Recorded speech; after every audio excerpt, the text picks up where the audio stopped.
Very good evening to all of you. On behalf of Auditing and Assurance Standard Board of Institute of Chartered Accountant of India, I welcome you all in today's 122nd CP program organized by AASB of ICI. As we all are aware that AASB is in process to disseminate the knowledge regarding the auditing standards among all our members. So we have covered various sectors, and today we are going to cover a very important sector, that is the NBFC. So that is why we have chosen today's topic is key consideration in audit of NBFCs. And in order to tackle this very important sector, we are having two eminent speakers, CA Amit Lahoti ji and CA Pankaj Tiwari ji. So on behalf of AASP of ICI, I extend my heartiest welcome towards both the learned speaker. Welcome Amit ji, welcome Pankaj ji. I also welcome both the moderators of today's webinar, CA Ayush Pandey ji and CA Mohit Dhanot ji, for moderating today's webinar. So Honorable Chairman and Honorable Vice Chairman both are stuck up in one of the meeting. So I'm taking this liberty to start today's webinar, that is the 122nd CP program by AASP of ICI. So without wasting much more time, I request CA Ayush Pandey ji to please take the further proceedings of today's webinar. Over to you, Ayush ji, please. Hi everyone, thank you so much sir for this opportunity so that we can talk about one of the major hot topics in the industry, which is the key consideration on the audit of the NBFC. So let me give me a quick introduction of mine. My name is CA Ayush Pandey. I'm currently working in the PIRAC Consulting LLP in the Accounting Advisory Department. Before joining the PIRAC, I was part of the Grant Thornton in the Statutory Audit Department, in which I have done various audit of the listed client and several private clients. So I would like to welcome every viewer who have joined this webinar. I hope this webinar will be very fruitful and informative for all of us. So the topic for the today is the key consideration of the audit of the NBFC. So the NBFC sector in India has undergone a remarkable growth, establishing itself a significant player with the country's financial landscape. As of 30th September 2023, there are total of 93,561 NBFC, which has been registered as with the Reserve Bank of India.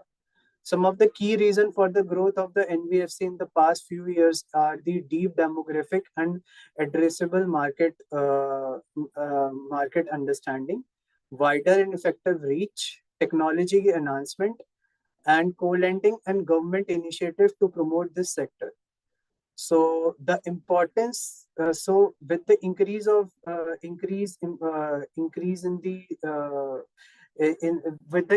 of this sector, remarkable growth, the importance of the NBFC audit also increases. So with a good NBFC audit, it will ensure a healthy growth of the financial companies. It will make sure the NBFC company will be part of the financial system and work according to the framework and the policy. It will maintain the surveillance quality and supervision that the bank exercise over the NBFCs and many other important.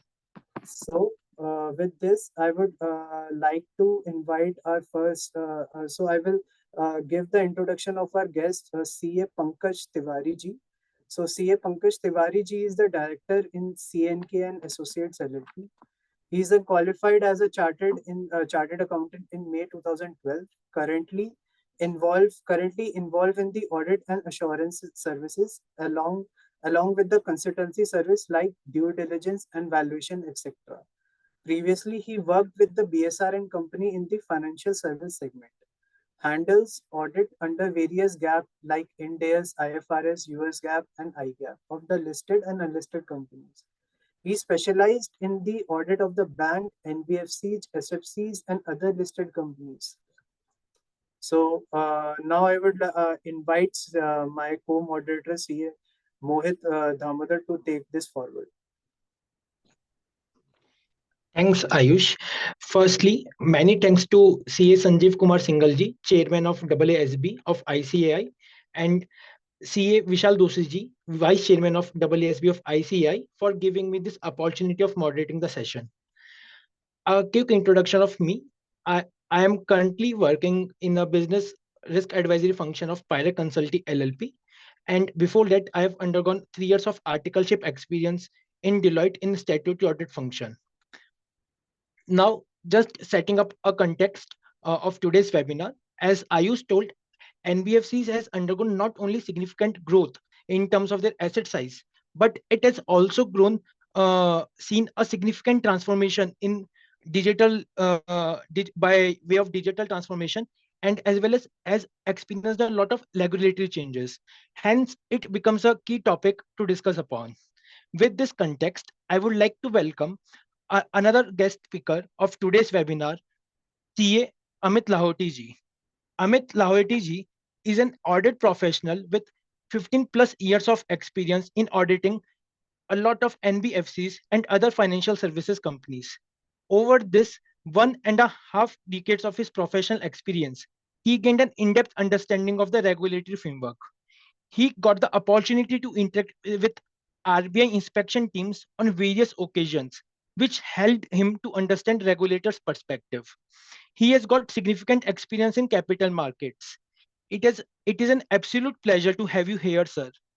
Thank you once again for taking out your time. And now, may I request you to kindly start your deliberation?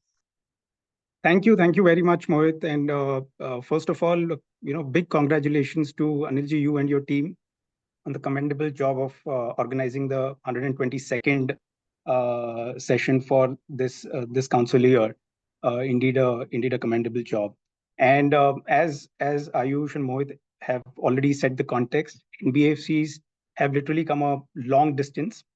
With my 15 plus years of experience in working with various kinds of NBFCs across the length and breadth of the country, I can certainly say that with the innovative products that the NBFCs have been offering, their outreach, and the technological development that has happened in the space, they are bridging an important gap of financial inclusion and taking the overall financial inclusion agenda forward. Now, naturally, because of the role that NBFCs are playing in the overall ecosystem, it is quite obvious that the regulatory framework and the financial reporting enhancements need to be commensurate with the growth in the sector. And in 2018, when the index got implemented for NBFCs, that was a big step forward in bringing about world class level of financial reporting standards to the NBFC sector. Of course, with that came in a lot of aspects which require detailed considerations from a financial reporting standpoint as well as from an audit standpoint. And thereafter, RBI has also been issuing series of detailed guidelines to regulate different types of NBFCs through the course of past couple of decades. With that objective in mind, with my co-facilitator for today, Pankaj ji, who would be taking the session in the second half.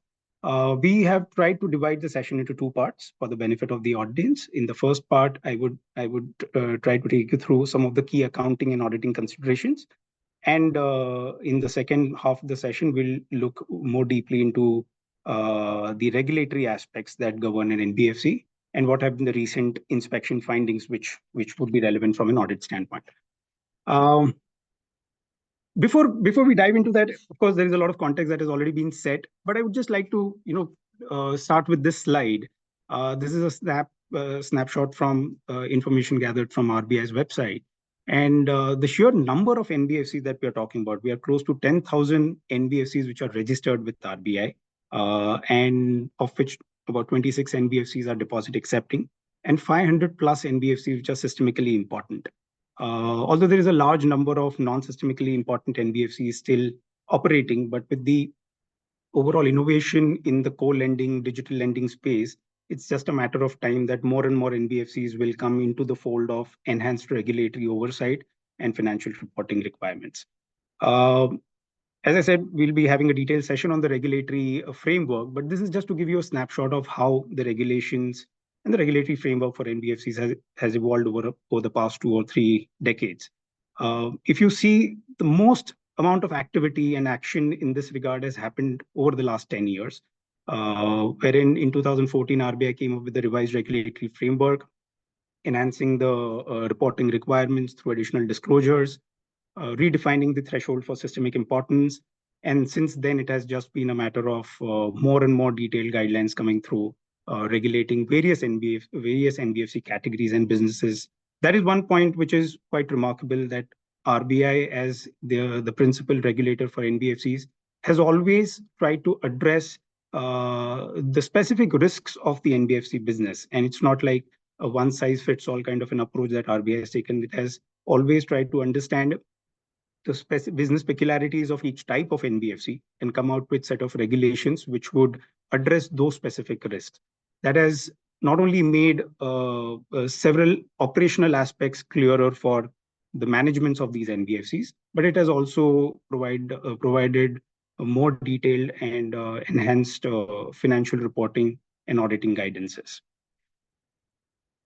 Moving on. Now, first of all, what is an NBFC? I know many of us would already be well aware about this question, but what really is an NBFC? So if you were to set the definition right at the start, the Reserve Bank of India in Section 45 IF has laid down a definition that NBFC is basically a financial institution, which is a company and which is engaged in the principal business of either receiving deposits or lending of any manner. Now, while we can see that this definition doesn't seem to be very comprehensive in nature, whereby one can easily determine whether a company is an NBFC or not, it does give an important concept of principal business. Later in a press release, I guess in 1998, when RBI further defined the concept of principal business, wherein it said that principal business basically would mean a dual condition. A company will have to fulfill both conditions, which is on the total asset front, at whether more than 50% of the assets of a company are financial assets, and the income from such financial assets also constitutes more than 50% of the total income of that company. If both these tests are satisfied, one can conclude that the said company is engaged in the business of NBFC. Now, why it is important? Why it is relevant for us? First of all, the definition of the term financial assets. RBI, unfortunately, has not very clearly defined what is financial assets, but typically, it means investments, loans and advances, and hire purchase assets. But would like to just clarify that the definition of financial assets as per RBI is not the same as financial assets as per Ind AS 109. So one needs to be very cautious while considering the applicability of NBFC from a financial assets definition standpoint. Now, again, coming to the question that why is this really relevant for us as auditors? So in two scenarios, and I can explain in two scenarios why this will be relevant for us. Scenario one is for a company which is already registered as an NBFC and holds a certificate of registration from RBI. In that case, as auditors, we have to continually monitor from the principal business criteria standpoint, whether the company continues to meet the principal business criteria, and accordingly, it is continued to be eligible to hold the certificate of registration. As auditors, we are required to certify this annually as a part of the statutory auditor certificate, and that's why it becomes relevant for companies which are already registered as NBFCs. For companies which are not registered as an NBFC, but happen to fulfill the principal business criteria. So if a company which is not registered as an NBFC, but fulfills the 50-50 test, as we normally call it, what happens in that scenario? Now, as auditors, we have been cast the duty to report in the CARO 2020 whether a company which is performing business activities which are that of an NBFC without having a registration sought with RBI. That's why it becomes important for us to assess whether the company has appropriately applied to RBI for seeking registration as an NBFC. That's why this is extremely important, although it is a simple definition, but it has far-reaching impacts from an auditing standpoint. NBFCs can be categorized into various dimensions, whether based on whether it accepts public deposits or not. whether it is engaged in the business activity, which business activity is engaged into, depending upon whether it's a microfinance company or it's a housing finance company. You can classify NBFCs based on the business that they are engaged into. Based on systemic importance, again, it is bifurcation based on, or categorization based on the size of the company. But the most recent and the most relevant bifurcation of NBFCs or categorization of NBFCs has been introduced recently by the scale-based regulations in 2023, wherein NBFCs are categorized in 4 layers, starting from base layer, going up middle layer, upper layer, and top layer NBFCs. In the later part of this session, we would go much deeper into this, but these are the various categorizations of NBFCs. As of now, RBI has prescribed the following types of NBFCs. Now, if you can see, there are various types of NBFCs which are just aligned with the various businesses that these companies do. For our discussion today, we'll mainly focus on NBFCs which are engaged in the business of lending, because that kind of constitutes the core and the bulk of the NBFC registered in India. Now, moving on to the first part of the session is on the various accounting considerations for NBFCs. So this is basically to assess some of the key areas which got impacted, key financial statement captions which got impacted after the implementation of Ind AS in 2018. The reason we are talking more about Ind AS is because now it is safe to assume that most of the large NBFCs have already transitioned into Ind AS. Either because of the net worth criteria or because of having listed debt securities or listed equity securities. So in this part of the session, we'll deal with some of the key items which have got impacted on account of Ind AS. The first one being securitization. Now, many of us would be aware of what securitization actually is. So securitization is an arrangement whereby an NBFC decides to sell a portion of its loan portfolio to a bankruptcy remote special purpose vehicle, which is typically called an SPV or set up as a trust. The trust basically acquires these assets from an NBFC and gives upfront cash consideration to the NBFC. And thereafter, the trust issues securities available for investments by investors at large, which are generally financial institutions and banks, who subscribe to these investments, and they draw a certain rate of return from these papers, which are nothing but derived from the cash flows originating from such receivables, which the NBFC has securitized. But typically, the securitization transactions also are accompanied by a credit enhancement clause, wherein the NBFC guarantees a certain portion of loss to the trust, or a first loss, as we typically call it, wherein if the underlying portfolio underperforms, or if there are defaults in the portfolio, the NBFC would absorb those losses and would make good those losses to the trust and to the investors.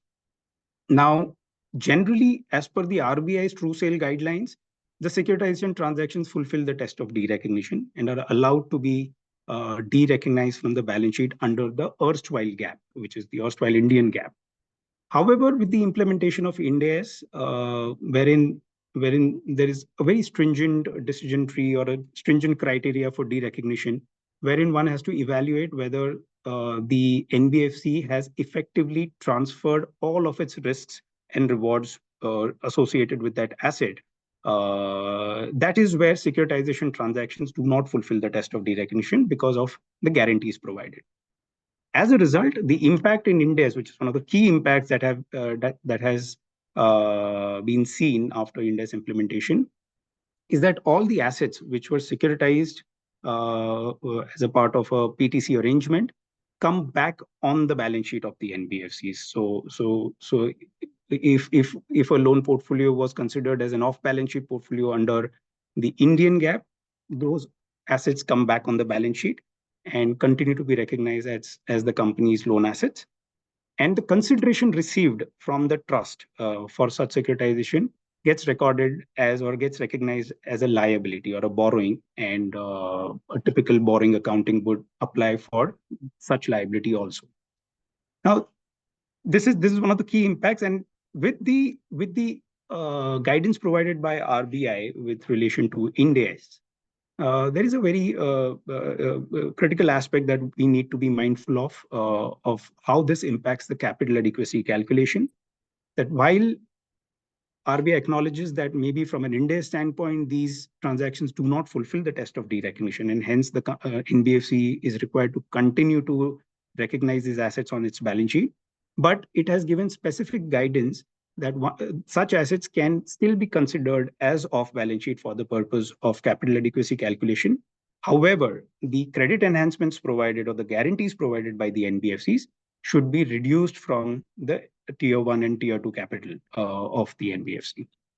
So this is one of the key impact areas emanating from Ind AS.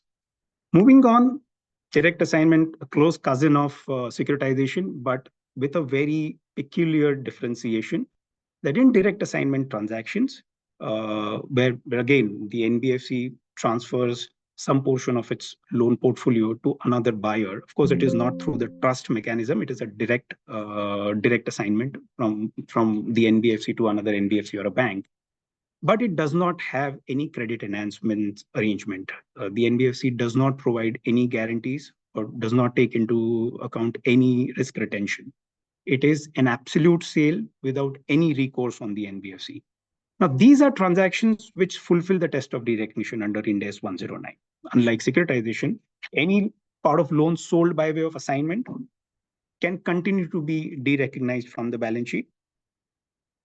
And as a result, the big impact that it has on the P&L of the company, of the NBFC, is that any income that was supposed to be derived from these loans, which is in the form of the excess interest spread on the loans assigned, will have to be recorded upfront as a gain in the P&L. Now, conceptually, what this basically means is that while the assets sold have been removed from the balance sheet, but the company has still retained the right to service those assets. The NBFC still continues to service those loan assets. And that asset, which kind of came to life on the date of assignment, it's a new asset that got created on the date of assignment. Ind AS requires that such asset be recorded at its fair value on the date of assignment. And a corresponding gain is also required to be taken into P&L.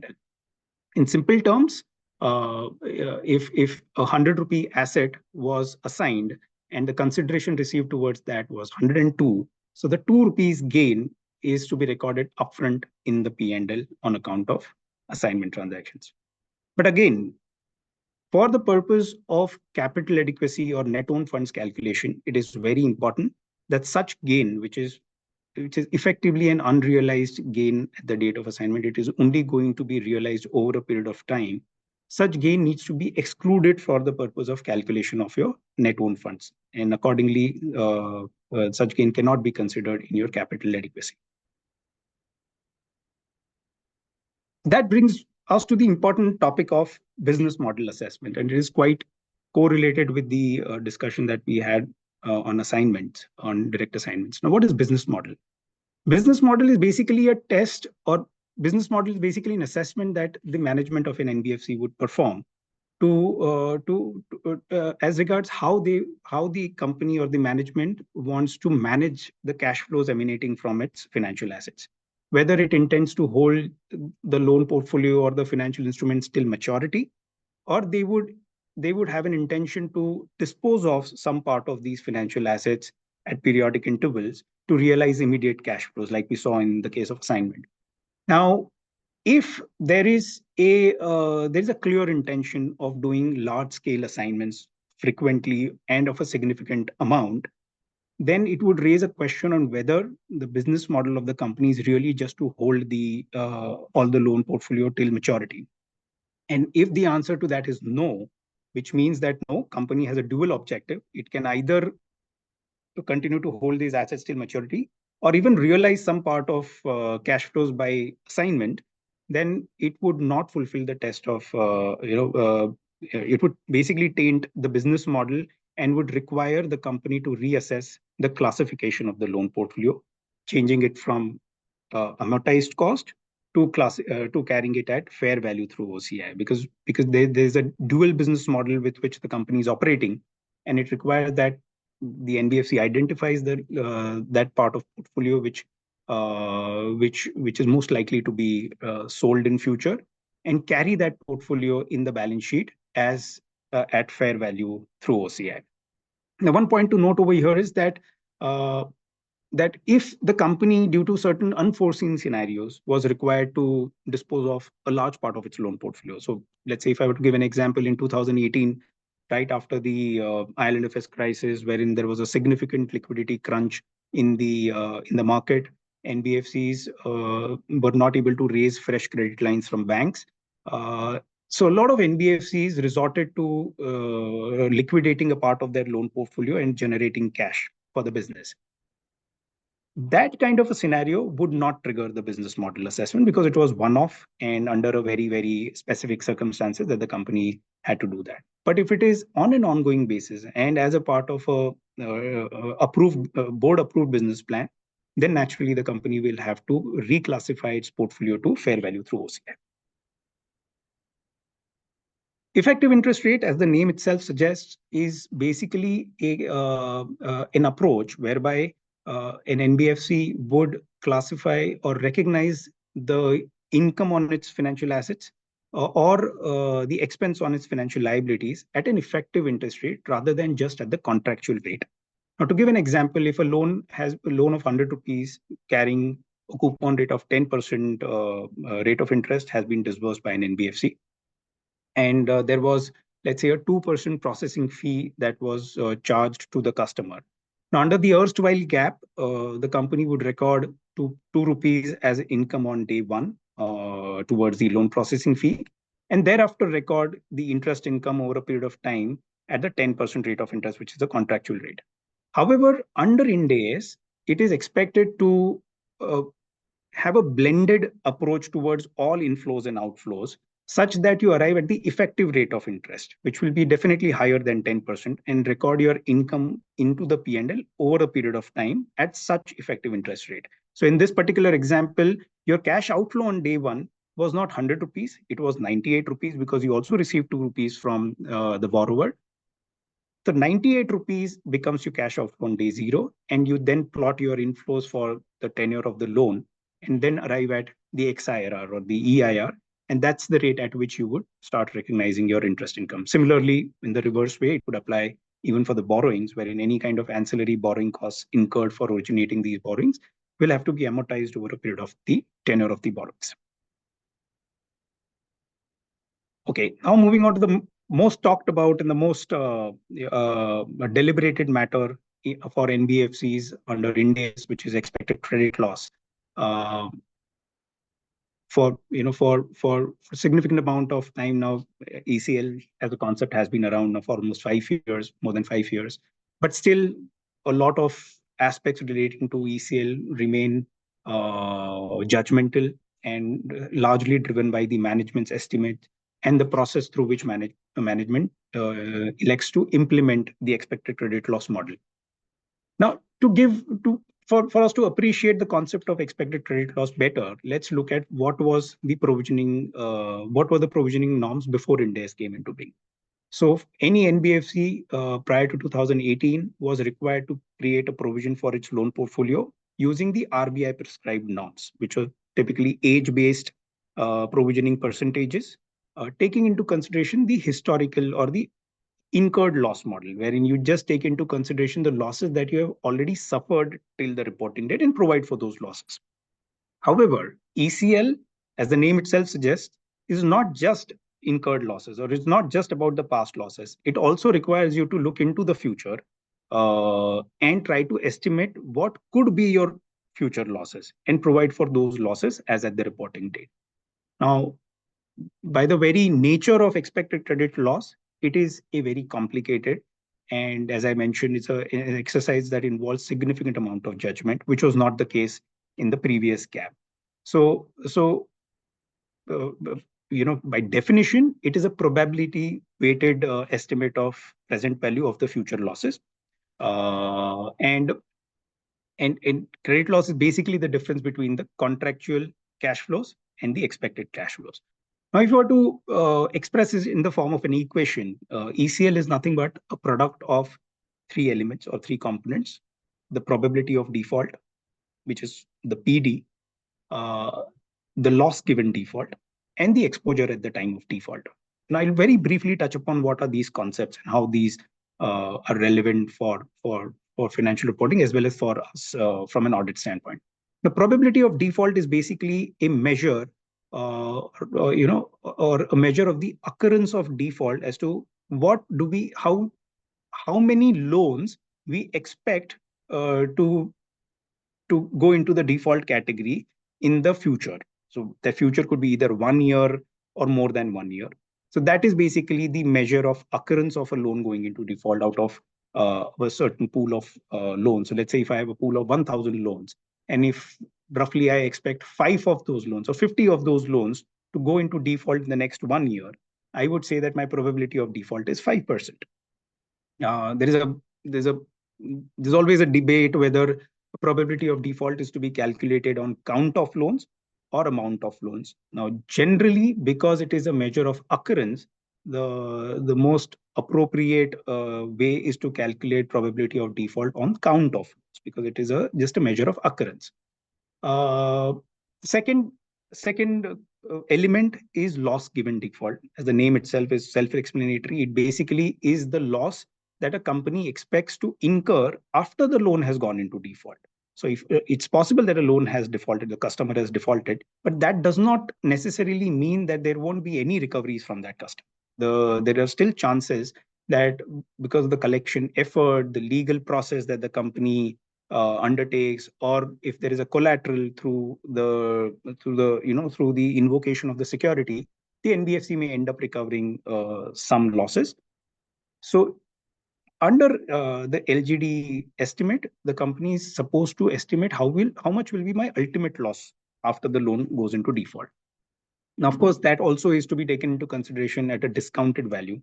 So simply put, if let's say if the company expects to recover 100% of the amount, but that recovery will happen only 10 years later. So today it will be much lesser in terms of the discounted value. So that discounting needs to be taken into consideration. And of course, exposure at default is nothing but what is going to be the amount of such loans when the default is expected to take place. So a product of these three basically gives us the ECL, which needs to be provided for. Now, as a starting point, what it requires a company to do is to first of all bucket the loan portfolio into three categories or three stages, which is stage one, stage two, and stage three. Stage one is typically loans which are, in our general parlance, let's say standard loans, where the loans have been originated and there's no increase in credit risk. Stage two are loans where the company believes that there has been a significant increase in credit risk since the loan was originated. And of course, third category is stage three, which is credit impaired loans or loans which have already been defaulted. Now, in terms of past due or days past due, if I were to express this, stage one is loans which is up to 30 days of overdues. Stage two is loans between 30 to 90 days past due. And stage three is loans which are beyond 90 days past due. Now, while these are backstops given under the accounting literature and even kind of blessed by RBI in its circular on Ind AS implementation, but there could be scenarios where a loan would be based on a qualitative assessment, a loan might still be considered as stage two or stage three, even if it has not crossed the numerical threshold of the past due status. So as you would have imagined by now that every step of ECL provisioning involves significant judgment to be applied by the management. And that's where our role as auditors becomes that much more complicated, because it is not like the simple percentage application of a simple percentage on the DPD bucket of loans, but it is much more than that, because at every step you have to challenge the management on the estimate that they have applied on estimation of ECL. That's where the underlying documentation about the governance framework that the management has implemented, the board approved policies on ECL, that assumes significant importance. And we as auditors should have that as our first port of call, as to look at what is the policy that the board has approved, what is the methodology, the statistical model that the board has approved for determining ECL, how and for what historical period that the company will look for determining the PD and LGD estimates, and all of those, how frequently the company refreshes its model. Is it kind of, very haphazard way of determining and changing the models every quarter, or if it is a well-defined policy and methodology through which the numbers are derived? Some of these aspects need to be considered significantly important in the course of our audit. Now, what if ECL provision happens to be less than the provision as per IRAC norms? I would just request you to hold that thought for a bit. We will come to this in the later slides. But there could be a scenario where, based on ECL provision, you are getting a number which is lesser than the number that you would have got had you applied the erstwhile RBI provisioning norm. So we'll talk about it, what needs to be done in this scenario, maybe a little later. We already talked about this. This is basically dividing your loan portfolio in 3 stages, what these stages mean, and then deriving the PD LGD estimates and applying them across these stages.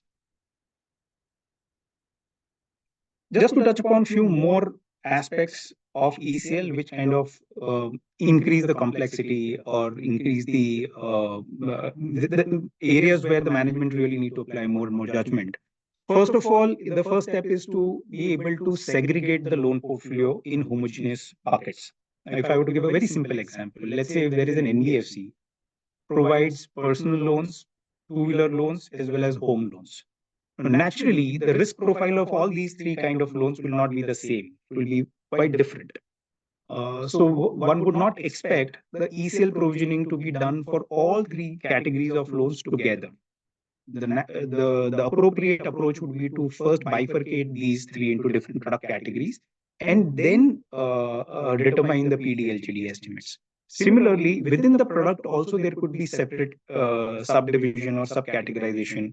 For example, let's say if a company gives personal loans to salaried individuals as well as to self-employed individuals. Naturally, again, the risk profile of both these categories will be different. So to get the best outcome from an ECL estimation standpoint, the first step is to ensure that the loan portfolio is bucketed, segmented into meaningful categories of portfolio. Again, how do you determine significant increase in credit risk? Of course, anything that crosses 30 days is definitely significant increase in credit risk, but there could be qualitative aspect also. Let's say if a company, if the borrower, the security given by the borrower has run into some kind of legal issues. Now, although the customer might be performing well, has not defaulted, but because there has been an issue with the underlying security, it is an aspect which would lead to classification of this loan into stage 2 category.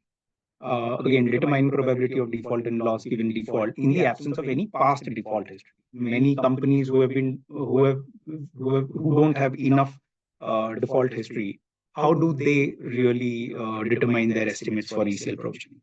Credit conversion factor is nothing but, let's say if a company has sanctioned a loan, but only a part amount has been disbursed. What do you do with the remaining part? In the previous gap, we did not consider the undisbursed amount for provisioning. However, under Ind AS and under ECL framework, the such undisbursed amount of loan portfolio also loan commitments also need to be considered for provisioning by applying an appropriate credit conversion factor. Expected life, again, very important because for stage 1, the requirement is that a company should provide losses expected to arise only the next 12 months. Whereas for stage 2 and 3, the expectation is to provide losses for the lifetime of the loan. That's where one needs to determine what is really the life of the loan. Is it the contractual life or the behavioral life? Definitely in this particular case, you will have to take into consideration the behavioral life or the expected life of the loan and not just the contractual life.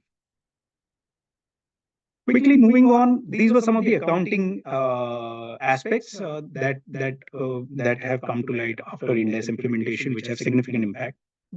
Even from a presentation and disclosure standpoint, there is a very specific requirement that has been implemented for Ind AS, and that also goes out to say as to how important NBFCs have become in terms of their categorization. So so the Companies Act, Schedule 3 has created a separate Division 3, which prescribes the format for NBFCs who are preparing their accounts under Ind AS. This is probably the only category, separate category created in the Schedule 3.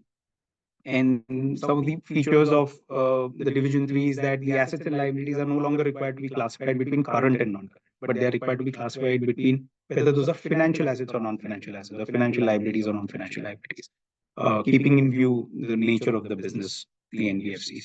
Also, the items are expected to be present in the order of liquidity, which is also in line with Ind AS 1 requirements. And there is a emphasis on disclosing all the relevant information which helps the users to understand how the NBFC really looks at its policies and processes for managing its capital. In addition to that, Ind AS also prescribes quite significant and comprehensive disclosure requirements, specifically Ind AS 107, which is divided in two sections. First section deals with the quantitative aspect as to how to deal with the numbers that have been presented in the balance sheet and the P&L. And the second section talks about the qualitative aspect of it as to how management perceives, measures, and manages its risks. Some examples of, let's say, qualitative disclosures would be to explain how, what kind of risks that the NBFC is exposed to through the kind of financial instruments that it has on the balance sheet, and how those risks arise. So a company is expected to provide detailed guidelines around this in the notes to accounts.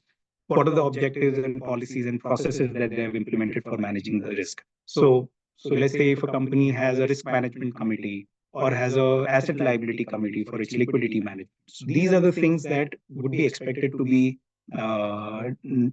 elaborated in the accounting policy with appropriate detailing of how that particular company manages its risks, methods used to measure the risks, so on and so forth. As far as quantitative disclosure are concerned, broadly, a company is expected to provide a lot of details around credit risk, especially, let's say, on expected credit loss, as to what is the staging of its loan portfolio, what are the ECL numbers for each of the stages, what have been the ECL movements throughout the reporting period. Similarly, for liquidity risk, there is an expectation to provide details about how capital is managed, how liquidity is managed, how the asset liability maturity patterns are looking like. So all of these things need to be very carefully considered for presentation and disclosure, especially for companies under Ind AS. And the third aspect is, of course, the additional disclosures prescribed by Reserve Bank of India for NBFCs. So as I was mentioning, in 2014, RBI came up with, first time, RBI came up with a very comprehensive set of additional disclosures. Just since then, just increased by leaps and bounds. And today, as part of the scale-based regulation, there is a very comprehensive disclosure requirement. Some of the key ones I have just listed on the slide, but we will talk about these later. But the more important aspect here is to ensure consistency between disclosures or common disclosures which RBI has prescribed, as well as those required by Ind AS 107. So to give an example of capital adequacy, even under Ind AS 107, there is an expectation for NBFCs to disclose their capital adequacy ratio, which is similar to the capital to risk assets ratio which RBI prescribes. It is important that the information used for giving these disclosures are consistent, and there are not, we don't give contradictory or conflicting information in the financial statements with regards to some of these disclosures. On RBI guidelines, in March 2020, RBI introduced the circular, I would say a tad late, because it was in 2018 that NBFCs moved to Ind AS. However, RBI came up with these guidelines only in March 2020, wherein it clarified a lot of things, a lot of ambiguities on how certain requirements of Ind AS have to be implemented, and what do you do if the Ind AS requirements are different from what has been prescribed by RBI and its prudential norms. So RBI has clarified a lot of those aspects in these guidelines, and most importantly, it it puts a lot of emphasis on the quality of documentation that the company itself needs to maintain. It talks about board approved policies for business model that we talked about, board approved policy for expected credit loss to be very detailed and to be implemented in a very detailed way. Some of the aspects dealt with by these guidelines, as I said, the board approved policies.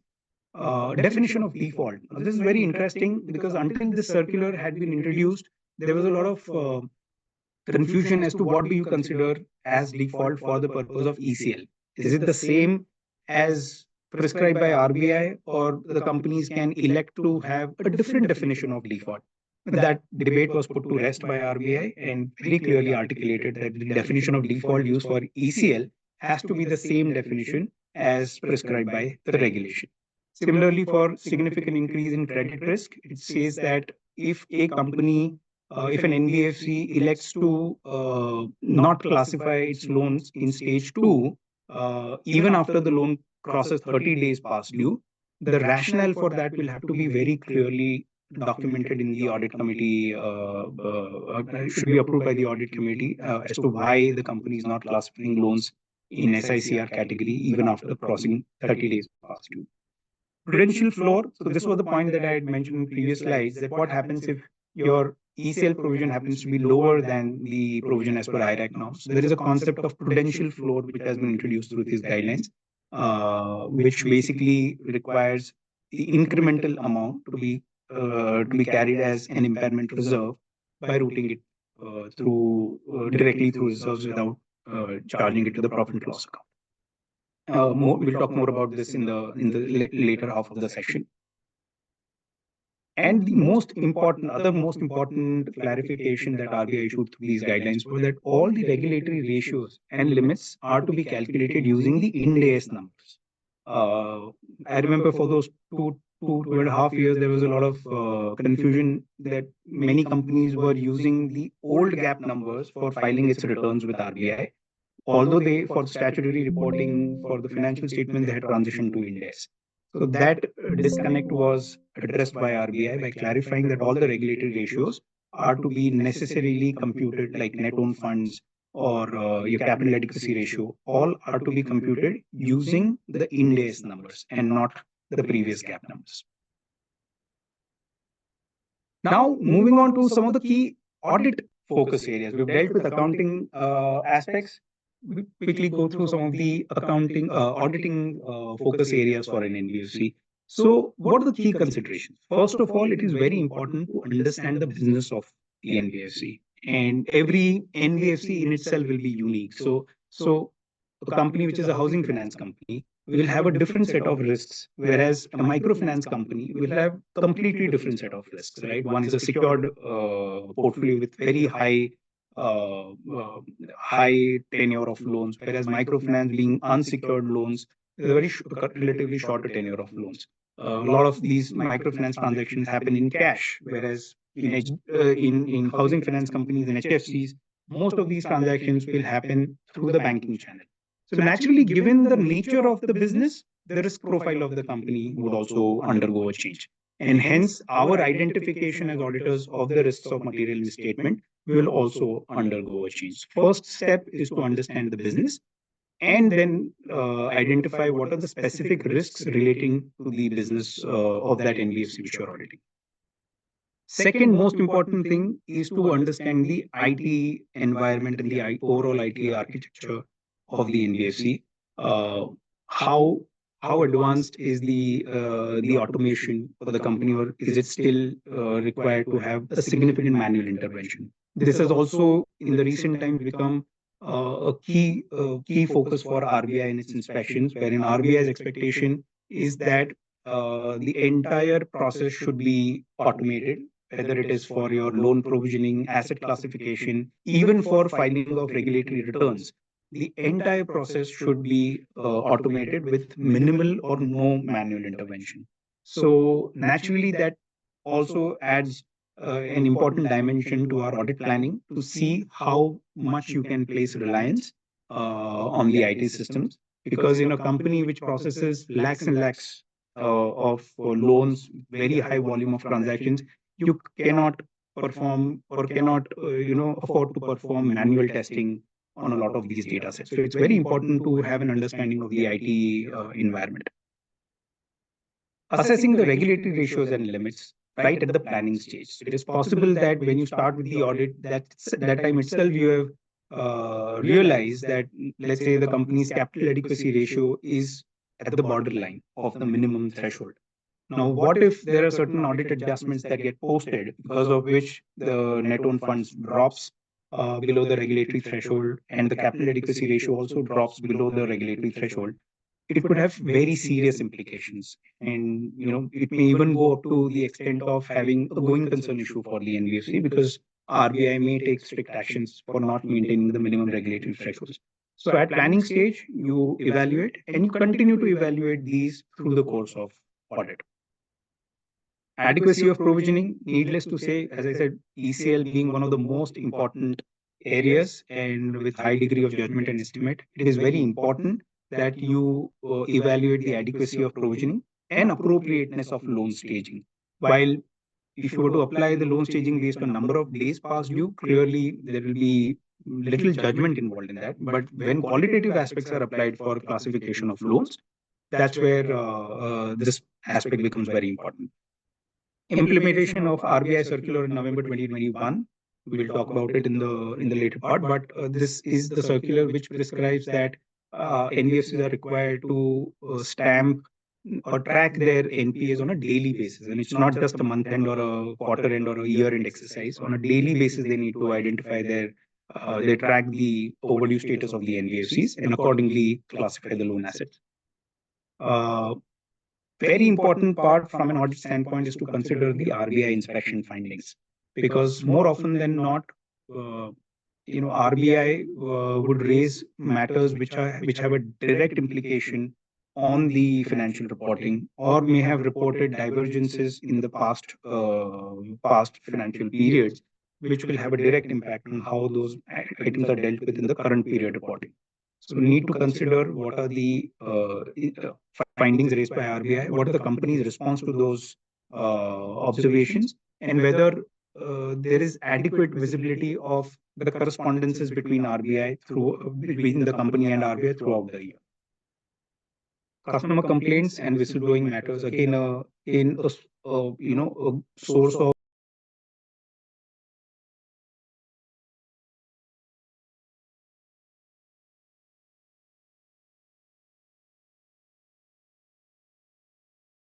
charges to its customers, which are not strictly as per the agreement. And if you can see that there is a certain trend in the complaints, where most of the complaints are around the same matter, clearly it is something that you need to look into and question the company, challenge the company, and make sure that necessary adjustments are carried out so as to avoid a RBI inspection finding or penalty in this regard. Some of the emerging topics, while we'll not delve too much into these, but just to familiarize you with some of the topics which have been quite prominent in the recent times. The co-lending transactions. RBI has issued a very detailed guidelines on co-lending transactions to boost the overall growth in the NBFC and specifically the MSME space. We as auditors need to familiarize ourselves with the requirements of these regulations, because a lot of these regulations prescribe how the NBFC is supposed to enter into co-lending transactions, which are the various models through which it can enter into co-lending transaction, and based on that, it can have a direct impact on the financial reporting. To give an example, so co-lending transactions currently are commonly called as CLM1, which is co-origination at the time of origination, whereas there are other category of transactions which are similar to assignment, where you originate the loan entirely on your balance sheet, but later on you may end up selling a portion of that asset to your co-lending partner. Now, although from a nomenclature standpoint, these are called co-lending transactions, but from an accounting standpoint, they would operate exactly like an assignment transaction. So it is very important to understand the importance of what are the regulations and whether the company's policies framed in this regard are aligned with these regulations. Digital lending, again has been an area of significant discussion in the last year and a half. RBI has issued multiple guidelines recently on how digital lending transactions are to be undertaken by regulated entities. There have been very prescriptive norms given by RBI on how the data relating to the customers is to be stored, the confidentiality regarding those data, how the flow of funds has to happen between the customer and the fintech entity and the regulated entity. So, as auditors of NBFCs, we need to very carefully examine the various arrangements or partnerships that the NBFC would have undertaken, either with their co-lending partners or with the digital lenders, and whether these arrangements are in line with the RBI guidelines.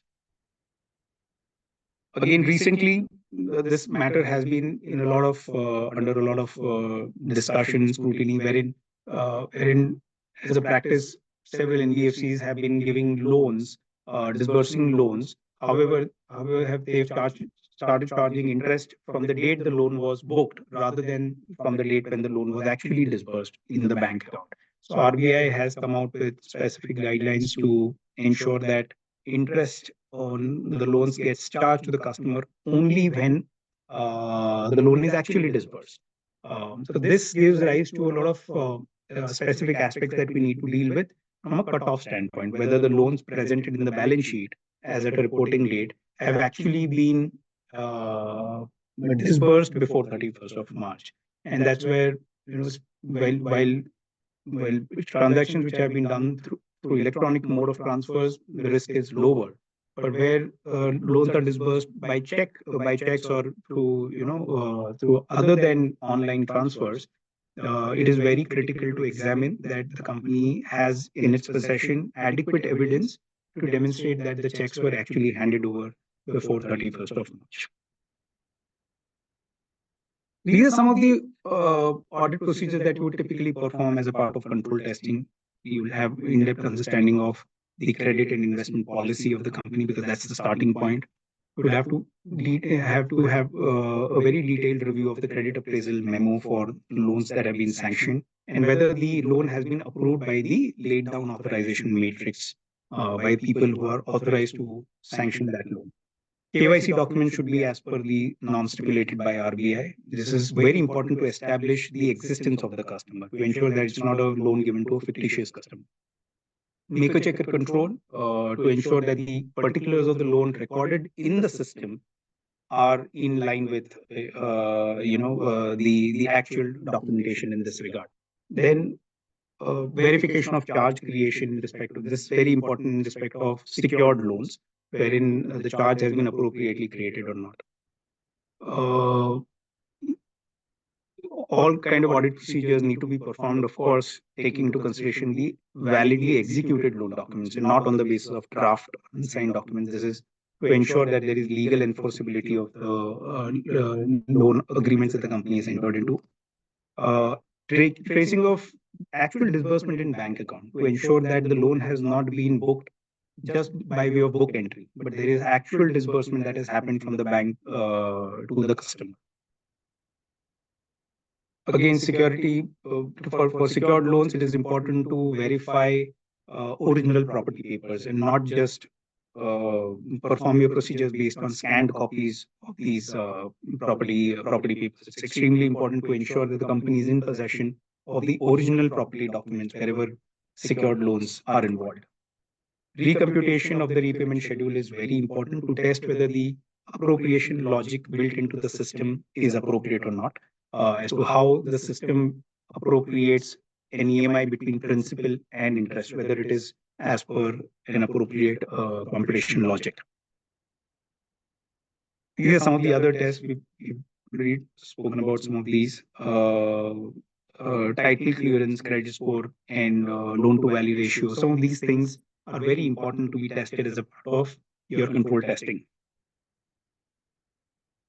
Some more detailed and substantive testing, wherein you verify fresh documents, verify documents for all the fresh disbursements above a certain materiality threshold. Try to obtain direct balance confirmation for all large value loans. And if you do not receive confirmation, then naturally you perform suitable alternative procedures, because this is one of the key procedures to be performed to test the existence of the loan.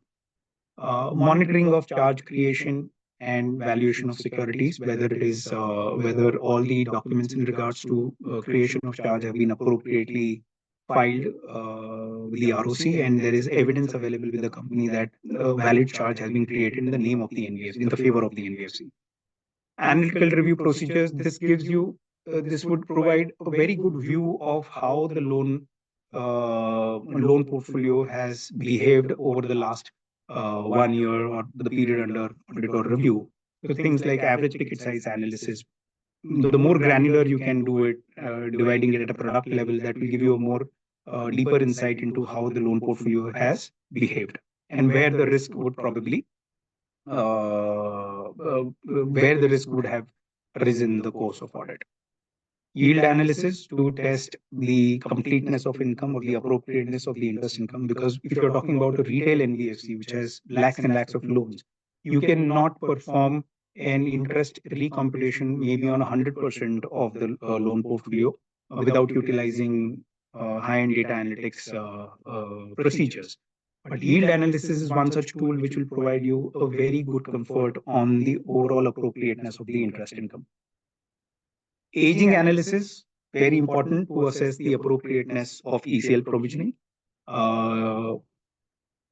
Identification of group of borrowers for verifying credit concentration limits. RBI has very categorically prescribed the maximum limits of loans that can be given to a single borrower vis-a-vis to a group of borrowers. And it is important to ensure that these limits are adhered to on an ongoing basis. Again, recomputation of interest we talked about. Reconciliation of loans. This is a very important step that generally you would find that any lending institution, whether it's a bank or an NBFC, would have a separate system for maintenance of its loans and a separate accounting system. So the borrower and the loan related data resides in the loan management system, whereas accounting entries are posted in the accounting system. It is important to perform a reconciliation between the balances appearing in the loan management system vis-a-vis the balances of loans appearing in the accounting system. And more often than not, you will find significant differences between the two. And hence the company needs to provide a detailed reconciliation or a walk between these two balances to ensure that all transactions, all loan related transactions have been appropriately accounted for in the accounting system. We've already touched upon original property documents, address of the owner of the property should be same as the address of the owner, and if not, we should have very clear reasons as to why there is a difference between the property address versus the address of the owner. Loan to value ratios to be recomputed and to be in line with the guidelines prescribed by RBI. Now, loan to value ratios clearly are applicable only for housing finance as well as for gold loans. So it is important to ensure that the LTV ratios are adhered to at all times for all the new loans given by the company. Very quickly going through some of the key focus areas. Completeness of NPAs reported is one area of risk, wherein normally we talk about a risk of evergreening, which is basically giving more loans to an existing delinquent customer to prevent that customer going into default.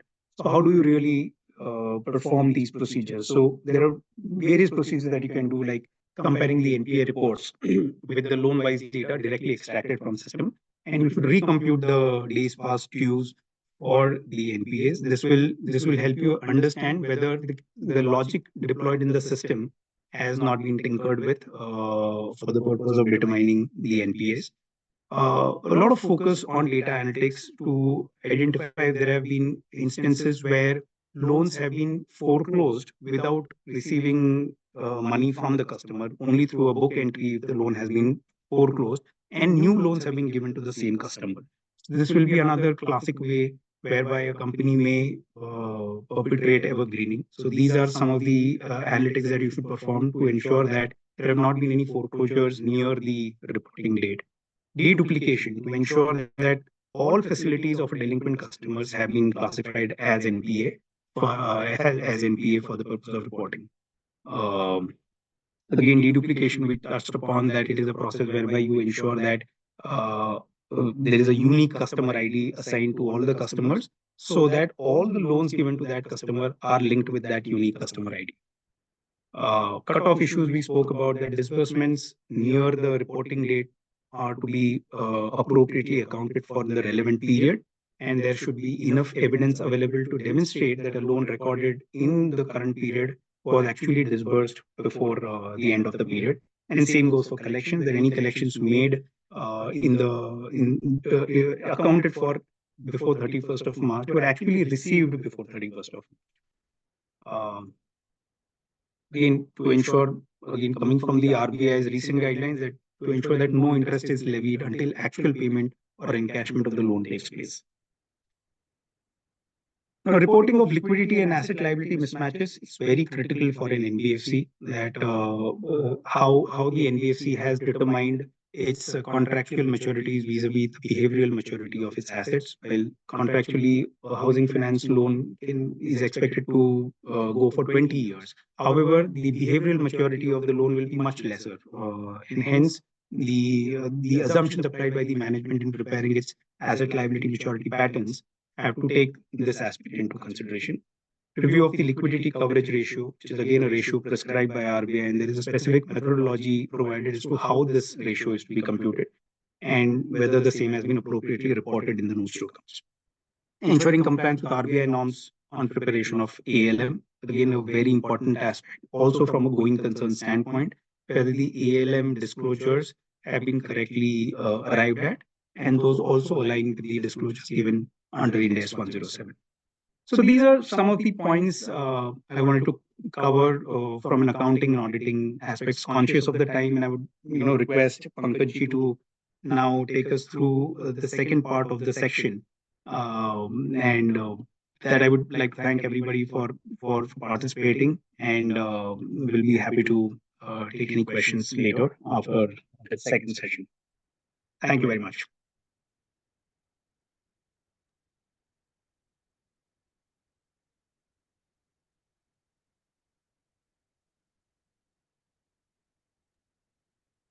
Pankaj, you are there? Yeah, I'm there. I'm presenting this. I request you to please start the proceedings. Yeah.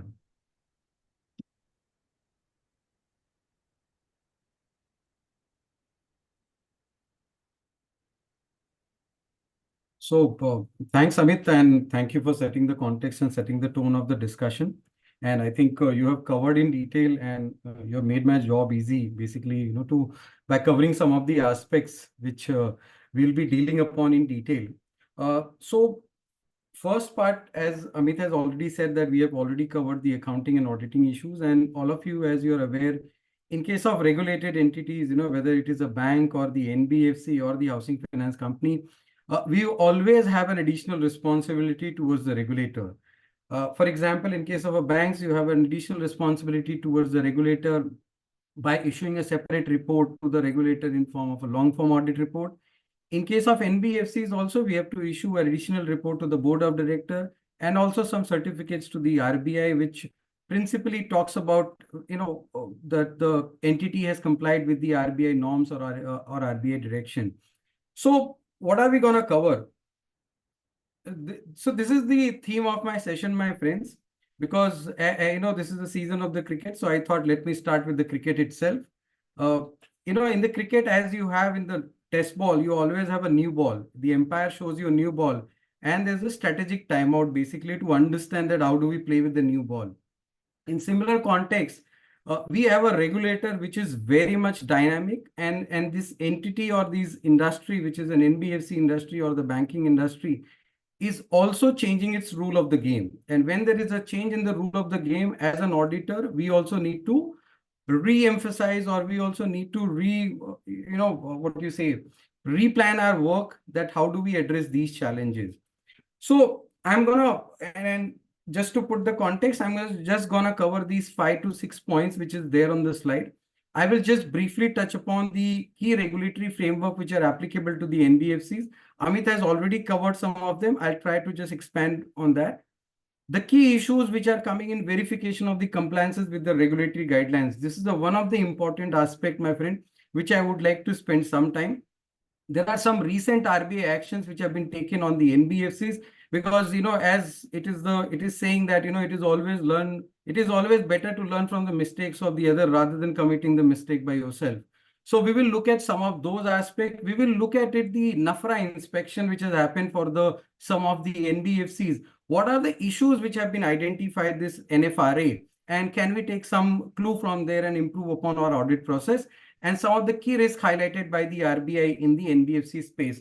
And just before coming for this session, we were in a conference which was organized by the RBI, mainly to address the auditor and to the CFOs of the commercial banks, and wherein RBI has touched some of the issues related to the NBFCs as well.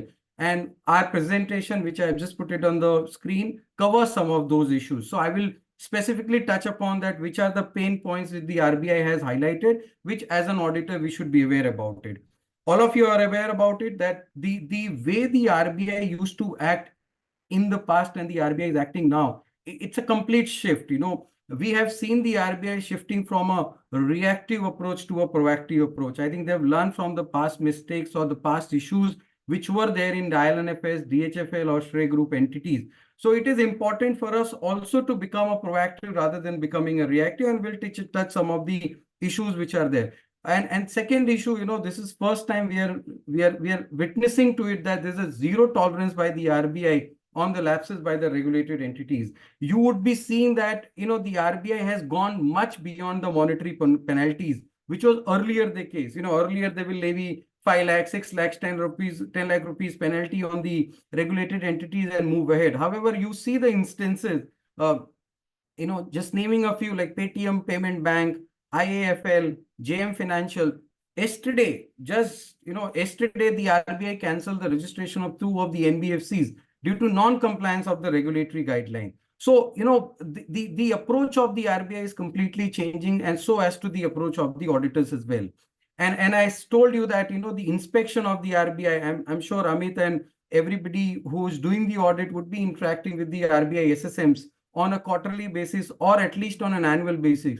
There's a complete change in the perception, the way the RBI inspector look at it, the inspection. It is completely not, now they are not focusing upon, whether your loan account has become an NPA or not become an NPA. It is going one step beyond, and they're evaluating the business model which has been implemented by the NBFCs. The one important point which I would like to highlight to all of you, my friend, is this increased focus of RBI on unsecured loan portfolio or on the consumer credit portfolio. As an auditor, we should be also conscious about the fact that these are the portfolio wherein my audit process should be little enhanced, or there should be little more diligence on these loan portfolios. And recently, I mean, day before yesterday itself, the RBI has issued a cautionary notice to microfinance institution to slow down their exposure in 2 of the northern states, mainly the Bihar and the UP region, wherein they have asked the MFI to reduce their exposures. So when the RBI is active in this stage, as an auditor, we need to be careful about it.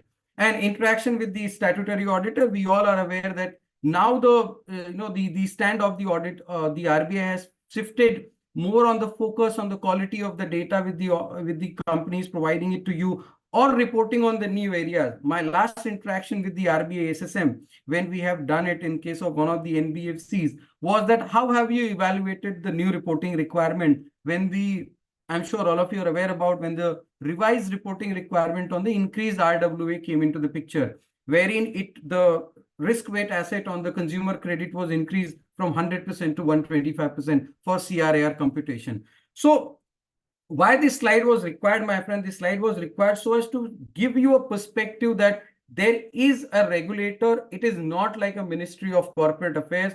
I'm sure in my experience, at least, I have never seen any company whose SIN number is getting removed from the MCA record because they have not complied with some of the Companies Act requirement. Unlike the case in the RBI, where if you don't comply with some of the requirement, your license gets cancelled. So that's the seriousness of the audit. Obviously, we need to be careful about it.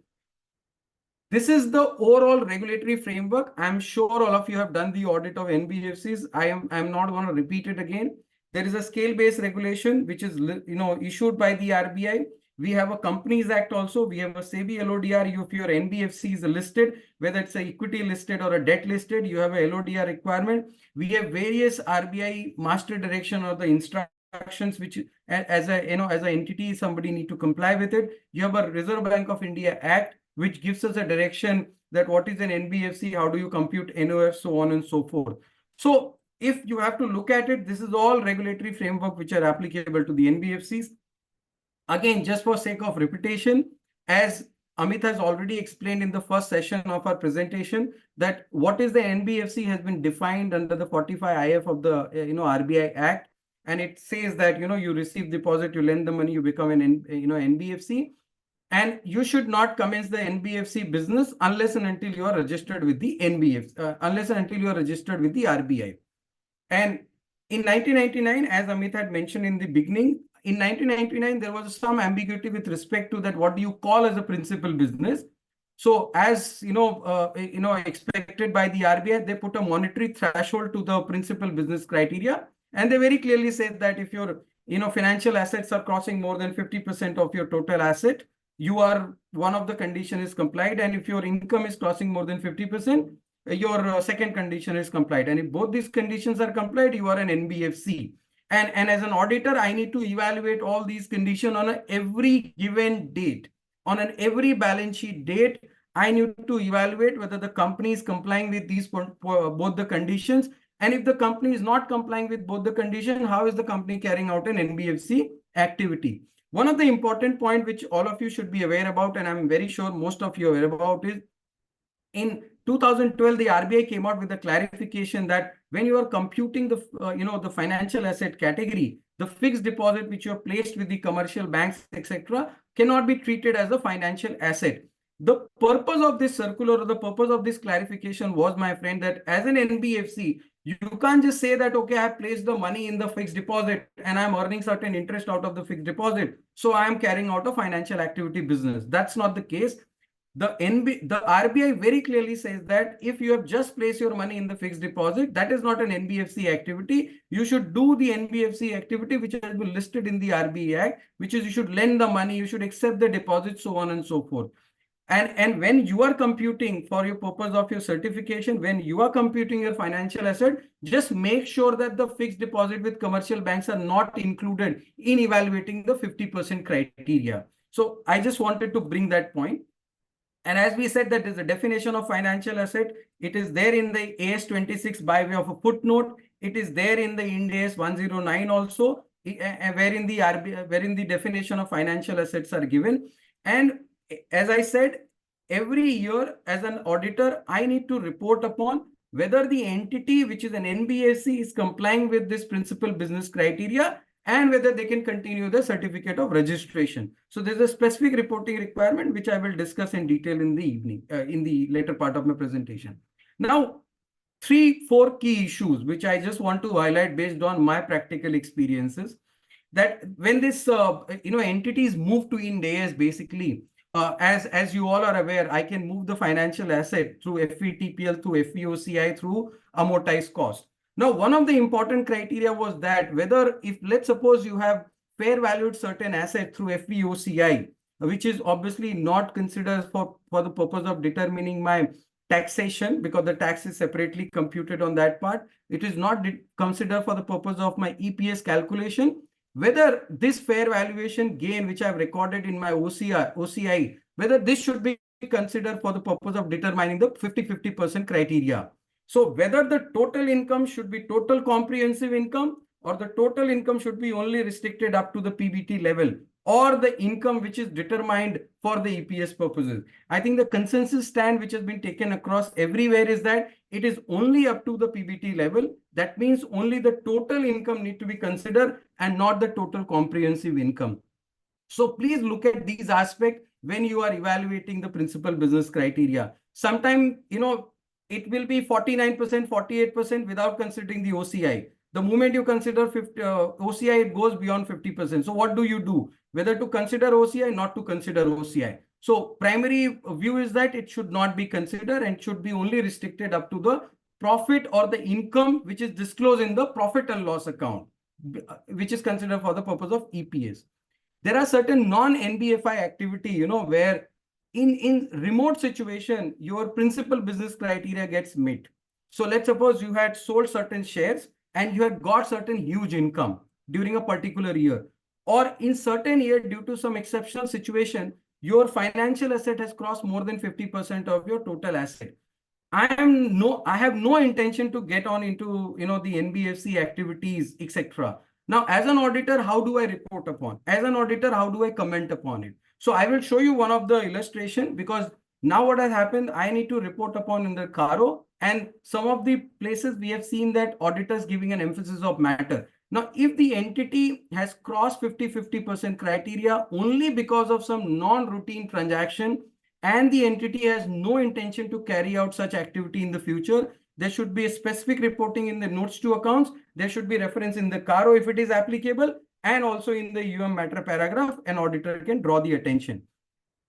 The other is that determination of PBC, principal business criteria, on the Ind AS financial statement should be as we have discussed, and it is very clearly stated in 13 March 2020 circular also, that all the regulatory ratios should be based on the financial statement as prepared by the entity. So if your Ind AS financial statement is prepared by an entity, so your regulatory ratios from the principal business criteria will also be evaluated on the basis of the Ind AS financial statement. Now, if the P&L includes some unrealized gain, let it be. It will include, and you need to determine the principal business criteria basis the same.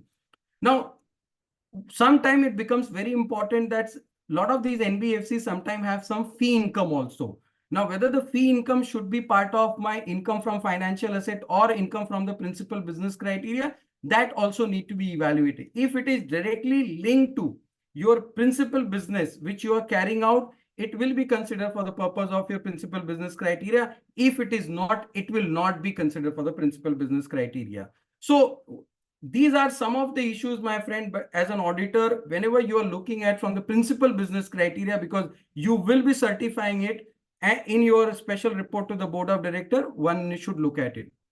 Now, this is one of the example of one of the listed entity which has given a disclosure in the financial statement, where they had clearly called out that in one of the financial year, we have crossed 50% criteria, but we don't have any intention to carry out this NBFI activities in the future. So that's why we should be exempted from the registration as an NBFC. They had written specifically to the RBI. RBI has given specific exemption to them, on which the auditor has commented upon. Since the entity has not carried out such kind of an activity, they need not register themselves as an NBFC. But it is very important for us as an auditor to ask the management to disclose in the financial statement. And as an auditor, I refer respective, either in the CARO or in the emphasis of matter, because in those cases, you will not have a separate report to be issued to the board of director because you are not a registered NBFC. So those are the issues which I wanted to discuss from the principal business criteria assessment, my friend. And coming to the SBR framework, which was a talk of a town, I think now it has more or less stabilized. So what has been done basically, basically the RBI has said that higher the risk, higher the level. If your risk is higher, your level should also be higher. So if you're a less risky entity, if you're a asset size which is less than 1,000 crore, etc., you are not that risky entity, you will fall in the base layer category. So base layer has a less regulatory compliances as compared to the other layer. So you have a base layer, you have a middle layer, you have an upper layer, you have a top layer. Majority of the entities will fall into middle layer and base layer. Why? Because the upper layer are the entities, as per the framework, are the entities which are identified by the RBI. So in September 2023, the RBI identified 15 NBFCs as upper layer NBFCs, and they gave them the roadmap that you should list your NBFC in particular period of time and all that. And that is why you would have seen in the media that some of the entities getting merged with their ultimate holding company or getting listed, so on and so forth. So as an auditor, we will be dealing with majorly the middle layer NBFC and the base layer NBFCs. So what are these NBFCs? So if you look at it, this is the major criteria for the NBFCs. So as the Ankit has already explained to you that you have so many NBFCs which are there in the public domain, or the criteria which are there. So you have an investment and credit companies. I just want you to focus upon the layers of these NBFCs, my friend, because the SBR framework prescribes certain mandatory layers. That means there are certain NBFCs where the layers are not going to get changed. And there are certain NBFCs where the layer could change depending upon their asset size. So you have an investment and credit companies. You have a NBFC, IFC, basically. So your investment and credit companies are nothing but the entities which are giving loans to the borrower, etc. Basically, these are the entities which can be in any layer. It could be base layer, middle layer, upper layer, and top layer also if the RBI puts up some entity in the top layer. You have NBFC, IFC, which is the infrastructure finance company. It could be there in the middle layer or the upper layer. You have a core investment companies. There is a separate direction on the core investment company, which typically, only invest in the entities or the group entities, etc., through equity share, preference share, and debenture. They could be in the middle layer or they could be in the upper layer. Upper layer only and only identified by the RBI, or it could be, it will be always be under the middle layer. So these are the type of NBFC. These are the category of NBFCs, my friend, which will be there. So I'm not going to list out all of them. This is available in public domain. You can look at it, yourself. Housing finance companies also are there, and they have been also classified either under the middle layer or under the upper layer, my friend. So this is just a category of the NBFCs and their classification under the middle layer, base layer. You'll ask me, Pankaj, why it is so relevant, to know that what is the layer of these NBFCs. My friend, it is very important to know that the entity which I am auditing or the entity which I am engaged into is which layer. Because the regulatory norms, the regulatory compliances completely differ from one layer to the other layer. As you know, you can equate, for your better understanding, you can equate the base layer to a small company under the Companies Act, and middle layer as a non-MSME or a non-small company, because you will have a lot of relaxation, a lot of exemption available to the base layer entities. So we were speaking about a lot on the number of NBFCs. This is just the statistics, my friend. So you have around 9,327 NBFCs as on March 24. And if you look at it, the majority of the NBFCs are under ICC, and majority of them also are under the base layer NBFCs. This is where a lot of us get engaged into it. And as you have seen, under ICC, which is the investment and credit companies, I could be in middle base layer, I could be in middle layer, I could be in upper layer. There are no NBFCs as of now which are there in the top layer, because the RBI has not put anybody in the top layer NBFCs. MFI could be in the base layer, could be in the middle layer. If you look at it, your factoring could be there. Accounting aggregator could be there in base layer, is always there in the base layer. Your CIC could be in middle layer and the upper layer also. So these are the entities which are there in the middle layer, base layer. So this is how the classification goes, my friend. Now, these are some restricted classifications, which I call it as, basically. So like, for example, there are some NBFC which will always be under the base layer because they don't have that much risk, in the activities which they carry out.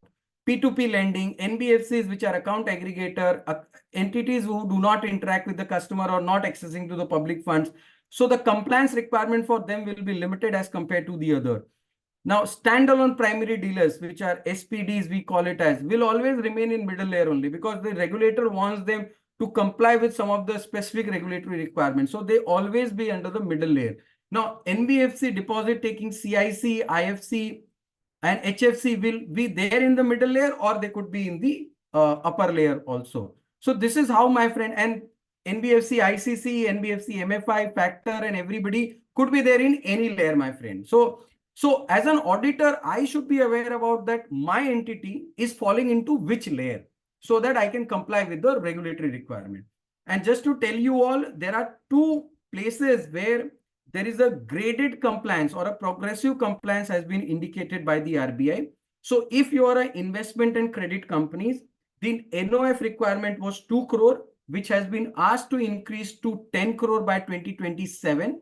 So if you're auditing an NBFC, which is an investment and credit company, make sure that they achieve the NOF, net own fund requirement of 10 crore by 2027. Similarly for MFI, similarly for factor. In the next year, immediately the year which will end now in 2025, some of these NBFC have to achieve 5 crore, 7 crore and 7 crore also. So if I'm an auditor of an investment and credit company, I need to make sure that my NBFC achieves 5 crore in the 2025.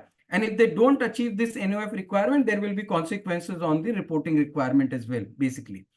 The other is that if you're a base layer NBFC, you had this 180 days NPA DPD criteria, basically.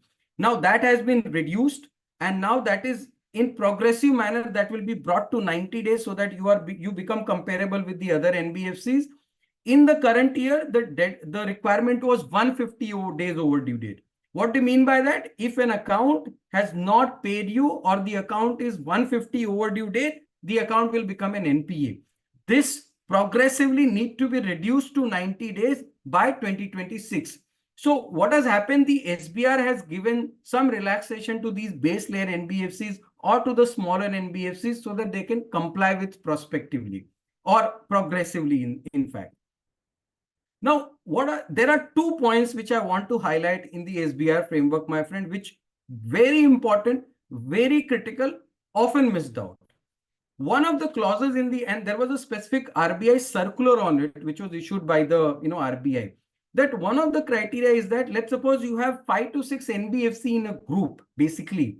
The RBI is saying that please don't view the NBFC in the standalone level. So don't classify the NBFC as a base layer, as a middle layer, or any other layer, depending upon the asset side of that particular NBFC. You need to look at the asset size of all the NBFC put together in a group, and then you evaluate the condition, whether you are in a middle layer, you are in upper layer. Upper layer will not be the case. Either you will be in the base layer or you will be in the middle layer itself. So total asset need to be evaluated, and this 1,000 crore of the asset size which is there, if you cross 1,000 crore, you go to middle layer. If you don't cross 1,000 crore, you be in a base layer. So this 1,000 crore need to be evaluated at a group level and not as an individual entity level if you have a multiple NBFC in the group. And my friend, one of the important points the RBI has put it in the direction itself that the statutory auditor are required to certify this, the size of these NBFC in the group every year. Let's take an example. I think then it will become very easy for all of you. Let's suppose you have ICC, you have HFC, you have these many NBFC in the group. At an individual level, if I look at it, none of these are crossing more than 1,000 crore. That means none of them will move to the middle layer NBFCs. However, some of these, as RBI has instructed, I need to evaluate not on a standalone basis, but I need to evaluate on a group level basis. So if I put it to the group, the asset size of all the NBFC put together crosses more than 1,000 crore. What do you mean by this? There are some default classification. That means my HFC was there in the middle layer will always become in the middle layer. So if you look at the second row, which is an housing finance company, the layers will not change, because even if I cross 1,000 crore, I will be in middle layer only. I was always in the middle layer because the HFC was supposed to be in the middle layer. In case of investment and credit company, where considering the 300 crore asset size, I was classified as a base layer, but I will move to the middle layer. In case of MFI, microfinance institution, which was classified as base layer, will move to the middle layer. So what will happen, my friend, is that the compliance which is required for these NBFCs will increase.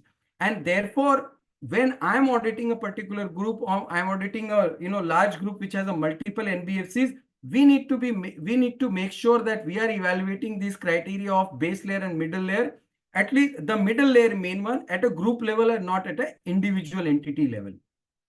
So please keep that point in mind, my friend, when you are looking from the SBR framework compliance. The other issue which is there, my friend, and this is a typical important issue, having spent at least 1-2 years in the SBR framework. Now, what the SBR framework very clearly says that if you are asset size more than 1,000 crore, you become a middle layer NBFCs. That's the principle. Now, let's suppose you have your asset size has come down below 1,000 crore in a particular year. maybe, you have downsized your business, or maybe you have stopped, giving the fresh loan to the, borrower, etc., etc. Now, what should I do? Let's suppose my balance sheet shows that less than 1,000 crore. Do I go to the base layer directly? And assuming that I'm an investment and credit company, which can fall into the base layer, which can fall into the middle layer, and as per RBI direction can fall into the upper layer also. So if my asset sides come down to 1,000 crore, can I simply shift to the base layer on automatic basis based on my balance sheet size on a particular 31st March 2024? Let's suppose my 31st March 2023 was more than 1,000 crore. However, now I have come down to less than 1,000 crore, 800 crore, 700 crore. Can I simply say that from the next year I will become a base layer NBFC? The answer is very clearly no, my friend. And I request to all of you to look at this condition very carefully, that unless and until the RBI gives you a dispensation or the RBI gives you a permission on a suo motu basis, you cannot shift from middle layer to the base layer. If you have gone once to the base layer, there is a para 2.9.2 of the SBR framework, which very clearly says that the declassification from the middle layer to the base layer will be with specific dispensation from the RBI. In writing, you need to submit your balance sheet, write a letter to the NBFCs, and then once you get the approval, you can be classified as a base layer. Till that time, my friend, you are required to be complying with the middle layer NBFC guideline. You cannot simply say that I will comply with the base layer guideline.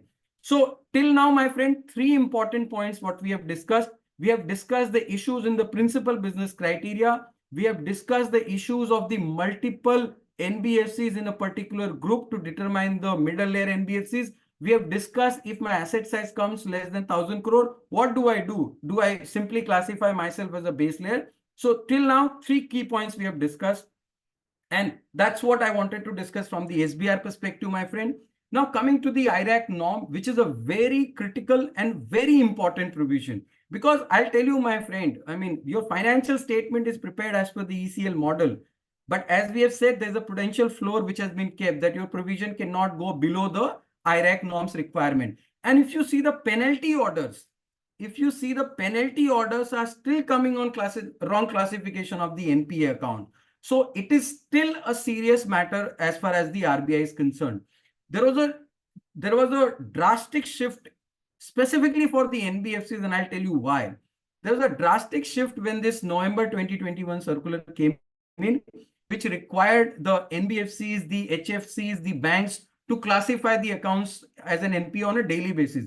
Let me tell you, my friend, having done the audit of the banks, etc., this was easy for the banks, because the banks majorly were under the daily DPD norms as far as some of the, except some smaller public sector bank or a private bank, majority of the banks were on the daily DPD criteria or daily NPA criteria. It was the NBFCs who got hit by this circular. So what does this say? And I'm sure all of you are aware about it, but I want to touch upon one point. It says very clearly that you have to classify an account as an NPA on a daily basis. How do you classify an account an NPA on a daily basis? If the account defaults in making a payment on a one particular day, it becomes an overdue. And if this overdue continues for 90 days, you classify that account as an NPA. Now, one of the challenge which was there erstwhile in NBFCs was there were no due date which are prescribed for the loans. That means what used to happen, if the account does not pay the EMI by 30th, I will start the DPD on 1st.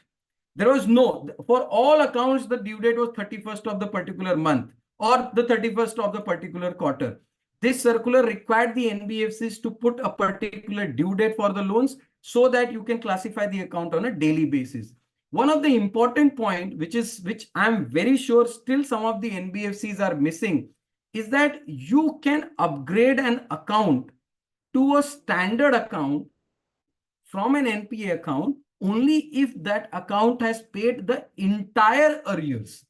What is happening, my friend, in some of the NBFCs, if I have a 180-day DPD or I have a 100 DPD and the client just pays one installment to me, I bring down the DPD below 90 and I say that my account is a standard account.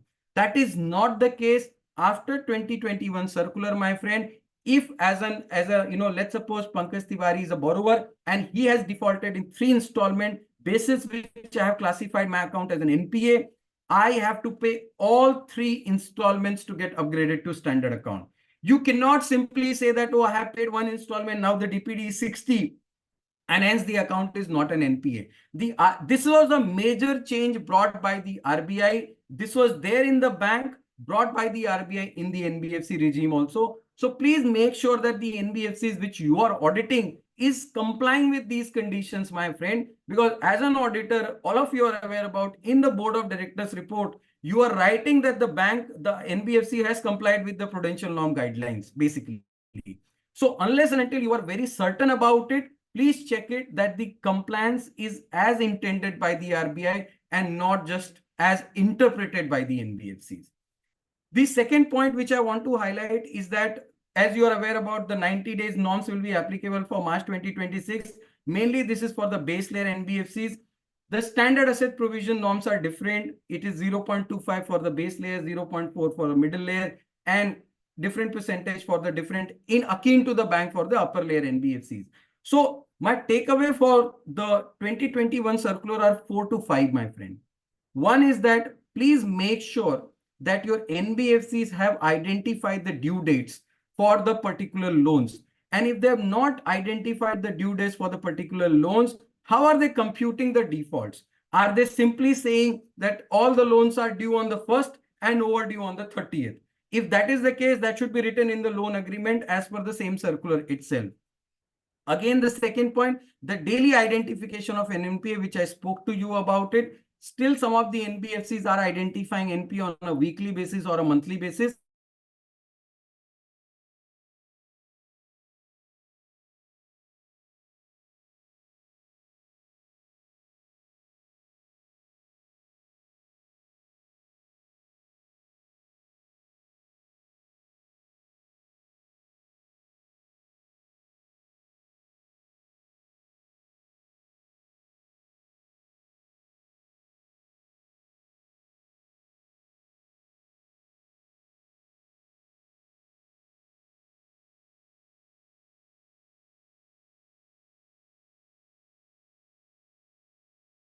Recording in Once we both have taken progress. a loan, we both are borrower in the NBFC's books.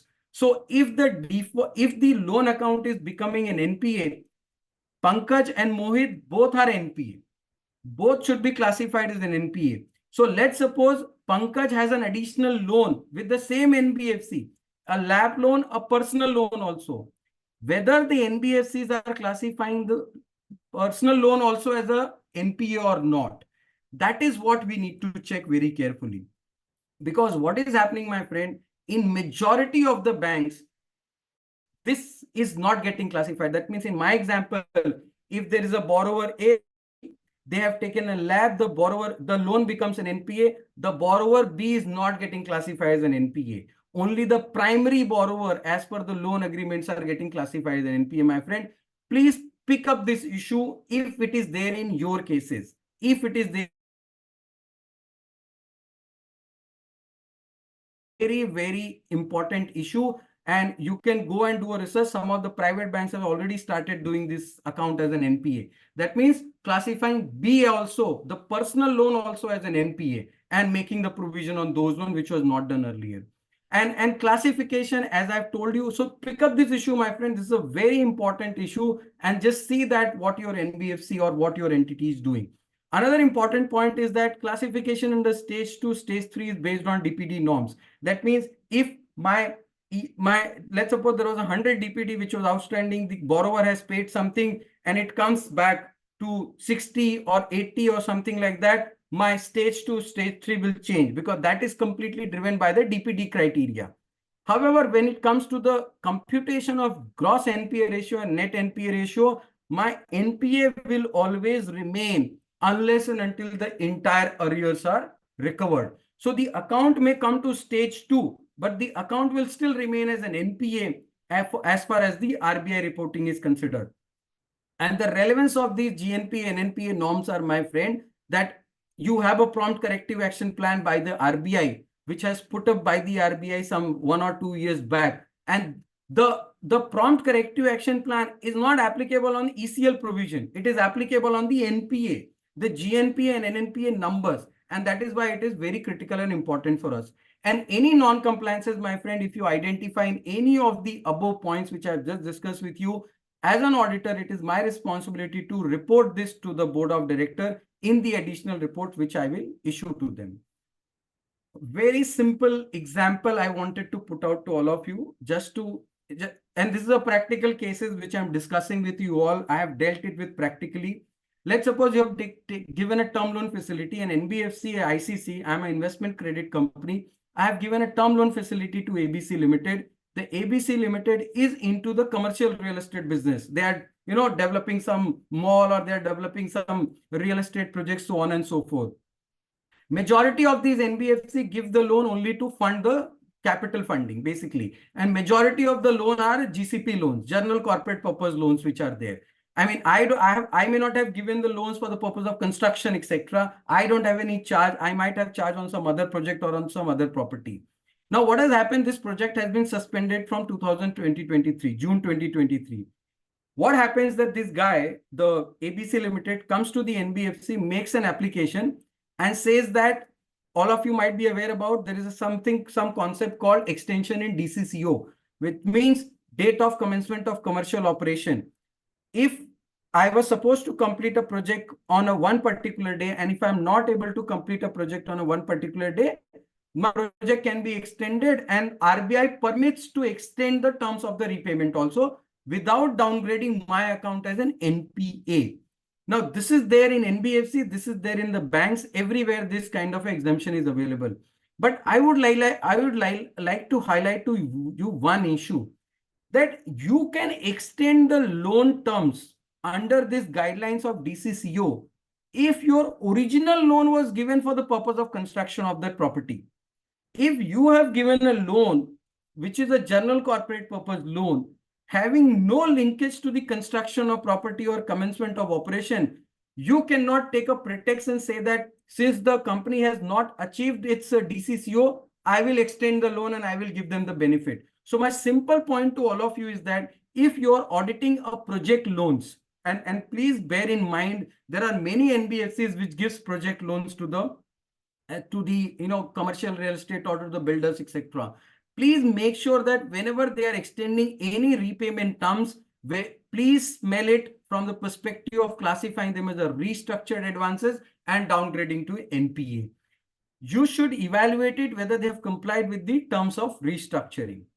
Now, Ind AS. So we have covered principal business criteria, we have covered SBR framework, we have covered IRAC norm. Now I'm coming to some of the other aspects, basically. I think Amit has in detail spoken about the RBI circular on the NBFC, which is there.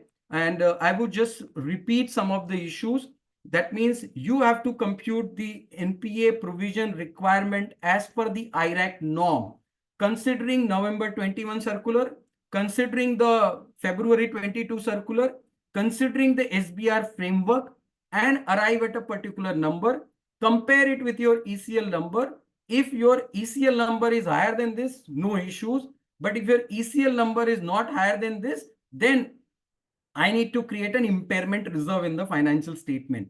Impairment reserve sits in the reserve part of my financial statement, and they are not considered for the regulatory capital, etc., as in the other cases. And by the way, my friend, a very important misunderstood concept is that the impairment reserve cannot be withdrawn by the NBFCs. If you want to recycle anything back to the P&L, basically, you need to go and take the RBI approval for recycling the impairment reserve to the P&L. So nothing can be done with the impairment reserve when it comes to the, where you have created it. You have to go and take a RBI permission. And obviously it's a reserve, so there is no issue of DTA, DTL, etc. on these impairment reserve. It debits your P&L and it sits in the reserve. That's the journal entry which is getting passed. So if you're an auditor who is having an account, who is auditing an NBFC, and if you have an impairment reserve, please be careful. And there are specific adjustments which I think Amit has already spoken about. When it's an Ind AS balance sheet, you need to be careful, mainly on the unrealized gain part, because I think the RBI is very clearly saying that no notional gain can be considered for the purpose of your own fund or net own fund calculation. You can't say that I will fair value my investment and comply with 10 crore criteria of an NOF requirement, etc. So I think that is very clear, and that has been highlighted in the circular. And again, to repeat it, the regulatory ratios, the limits and the disclosure shall be based on the Ind AS figure. No need to tweak any figure. And as I said, the regulatory ratio includes the principal business criteria ratio also. So if I'm evaluating the principal business criteria, I will simply go by what is presented in the P&L and the balance sheet. I will not do any tweaking to it. Now, one of the important issue which comes up to me every time, and some of my clients keep on asking me, is that Pankaj, even though I'm not an NBFC which has crossed 250 crore criteria, can I just voluntarily adopt the Ind AS? Unlike other companies, can I just voluntarily adopt the Ind AS? And whatever could be the benefit, whatever could be the reason they want to adopt the Ind AS, can I do that? Right now, the very simple question which will come to everybody's mind, or simply that, oh, where is the restriction? All the companies can adopt the Ind AS, NBFC can also adopt an Ind AS. But my friend, be careful. There is a specific press release by the ministry which very clearly says that the NBFCs which do not comply with the net worth criteria, which is 250 crore, or you become a listed which need to be anyway, adopt the Ind AS, you cannot voluntarily adopt the Ind AS. That means certain industries or certain sectors have been carved out that you cannot adopt Ind AS on a voluntary basis. So if your client or anybody else whom you are aware who comes to you and asks for a consulting thing that can I adopt Ind AS on a voluntary basis, the answer is no. An NBFC cannot adopt the Ind AS on a voluntary basis. Another important point, my friend, and another important area which I want to look at it about the CIC guidelines. And this is a very critical and important point, because not only from the perspective of an auditor of an NBFC, but from the perspective of an auditor of a company which is calling themselves as an unregistered CIC. Because, in NBFC, ICC, investment credit company, either you are registered or you are unregistered. If you're registered, then you're an NBFC. If you're not registered, you're not an NBFC. Unlike in case of CIC, where I have a concept called as an unregistered CIC, which have not been registered with the RBI as a CIC. And as per the requirement of the CARO, I need to comment upon it. So I want to touch 2 to 3 points in this direction also, because it becomes important sometime for all of us when we are evaluating certain clients. What is a CIC? The CIC is very simple, that your 90% of more than 90% or not less than 90% of your net asset should be in the form of equity shares, debentures, etc. in the group companies. And the definition of group companies has been given in the CIC guideline. And I'm not carrying out any other financial activity, my friend, and except bank deposits, government securities, etc., which is the normal course of business. So if I'm complying with these two criteria, and there's another layer of 60% in the equity shares, etc., I get called as a CIC. And now, whether all CIC need to get registered, answer is very clearly no. If you have an asset size of less than 100 crore, you need not get yourself registered as a CIC, irrespective of whether you are accessing public fund or not accessing public fund. What do you mean by public fund, my friend? Public fund, that am I taking a deposit from the public? Am I issuing bonds? Am I issuing NCDs? Am I issuing commercial papers, etc., etc.? If you're not issuing anything, except whether you're issuing, non-issuing, if your asset size is below 100 crore, no need to get yourself as a register. Now, if your asset size is more than 100 crore, and if you're not accessing public fund, then also you can be called as a unregistered CIC. So if I'm an entity which is more than 100 crore, that means my balance sheet size is more than 100 crore. However, I'm not having any debentures, or I'm not issuing any debentures to the public. I'm not accepting any public deposits, any commercial papers, so on and so forth. I can still continue to be called as an unregistered CIC, my friend. And I can still continue to write in my notes to accounts in my financial statement that I'm an unregistered CIC. Now, once you become once you breach any of these threshold, that means if you're a more than 100 crore and you are accessing a public fund, you need to register yourself with the RBI within 3 months from becoming a CIC. Very critical, very important to evaluate that whether my entity which I am auditing is a CIC, and if it is a CIC, whether I need to comply with the registration requirement, or I can be called as an unregistered CIC. Now, there are some issues in the CIC, and this is all practical points which I'm discussing. Sooner or later, you all will come across all these issues. So let's discuss one thing. Can the CIC make investment into the AIF? And considering this AIF is a trust which is created under the same group. And if I can invest into the AIF, because the AIF is a new investment vehicle which has been floated by many group entities across India or across the world. So can NCIC invest into AIF?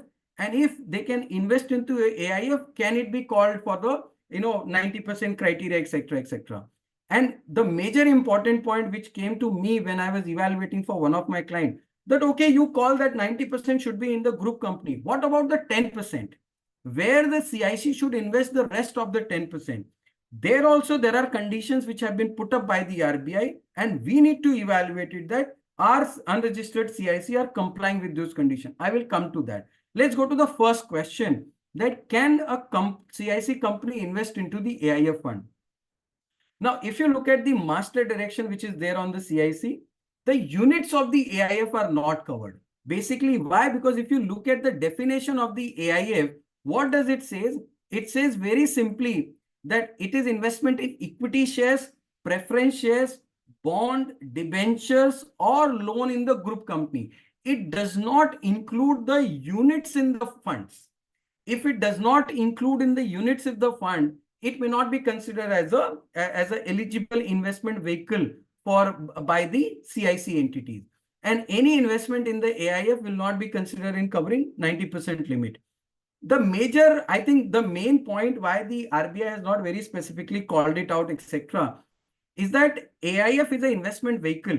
What can happen that I go and invest into AIF, the AIF goes and invests into entities which is outside the group completely. So the RBI wants to restrict these investment to the group company, because you are made for making an investment or giving a loan in the group entities only. Now, how do you do then? Because the CIC need to make investment into the AIF, because that's a tool which is available with the entities. Now, the one avenue which is there, that what is the condition on the 10%? When we were looking at it, the second question which we had asked, that what is the permissible investment within 10% of the net asset of CIC? That means what all I can do in the next 10%. Now, if you look at the FAQ 9 of the CIC guideline, it says that the 10% to include real estate or other fixed assets for functioning of the company. That means I can have office premises, I can have certain other fixed asset, etc., etc., but should not include other financial investment in the non-group companies. So that means I cannot make, so there are many entities which give loans to non-group entities and say that it is within the 10% criteria. That is not the case, my friend. If you are a CIC, you cannot make any investment or the loans in the non-group entity, even if they fall within the 10% criteria, because it is very clearly prohibited. Now, coming back, drawing the reference from the first question, can the AIF, can I make investment into the AIF within the 10% limit? So if you are not allowing me to make an investment into the AIF within 90% limit, whether the investment in the AIF will be covered in the 10% limit? Obviously, the answer is yes, because it says non-group companies. My AIF will be a group company which will get covered under the 10% criteria. And CIC and the AIF will be companies in the same group as per AS 18 or Ind AS 24, because they will be under the same promoter entity relationship, or they will be covered as per AS 18 or AS 24. Now one of the important question which came to me when we were dealing with one of our clients is that, when do I register myself as a CIC? So let's suppose on 31st December, and I'll go to the third question of mine. And I would like you, each one of you, to just look at this question. That an entity is an unregistered CIC as on 31st March, but has crossed the asset side of 100 crore on 31st December. Now, whether the entity need to register itself within 3 months from 31st December or 31st March, based on the audited financial statement, and the entity had certain, the debentures which were redeemed during the year and outstanding of them is 0. So the main question is that the circular says that you need to register yourself within 3 months. Now, 3 months from when? 3 months from crossing the 100 crore limit. Let's suppose if I am accessing the public fund, or 3 months from the last audited financial statement. And this becomes very crucial when I'm getting into a registration of any CIC. Now, FAQ 43 of the CIC guideline says that you need to comply, or you need to evaluate the compliance of the condition on the balance sheet date. I don't need to look at in interim what has happened to you. You would have crossed more than 100 crore, you have come back to less than 100 crore. I need to evaluate the registration condition as per the last audited financial statement. So that means based on the position of the last date, that is 31st March, if you're crossing more than 100 crore, you will be called to register yourself as a CIC if you are accessing the public funds basically. Now, in this particular case, as we have understood that, yes, we crossed more than 100 crore, we had certain debentures, but those debentures were redeemed before 31st March. That means as on 31st March, my asset size is more than 100 crore, but I don't have any public funds within my balance sheet. My public funds are zero. Can I continue to remain as an unregistered CIC, my friend? The answer is yes. All the condition, whether you are accessing the public fund, you are not accessing the public fund, more than 100 crore, less than 100 crore, need to be evaluated based on the financial statement, based on position as on 31st March. So please note some of these aspects. Sometimes they become tricky, and sometimes we get into the interpretation of these aspects, my friend. Now, as we have discussed earlier, that some of the reporting requirements are there by the statutory auditor. I will not get into the detail because all of you are issuing about it. There is a separate report which is in addition to the board of director, which I need to issue.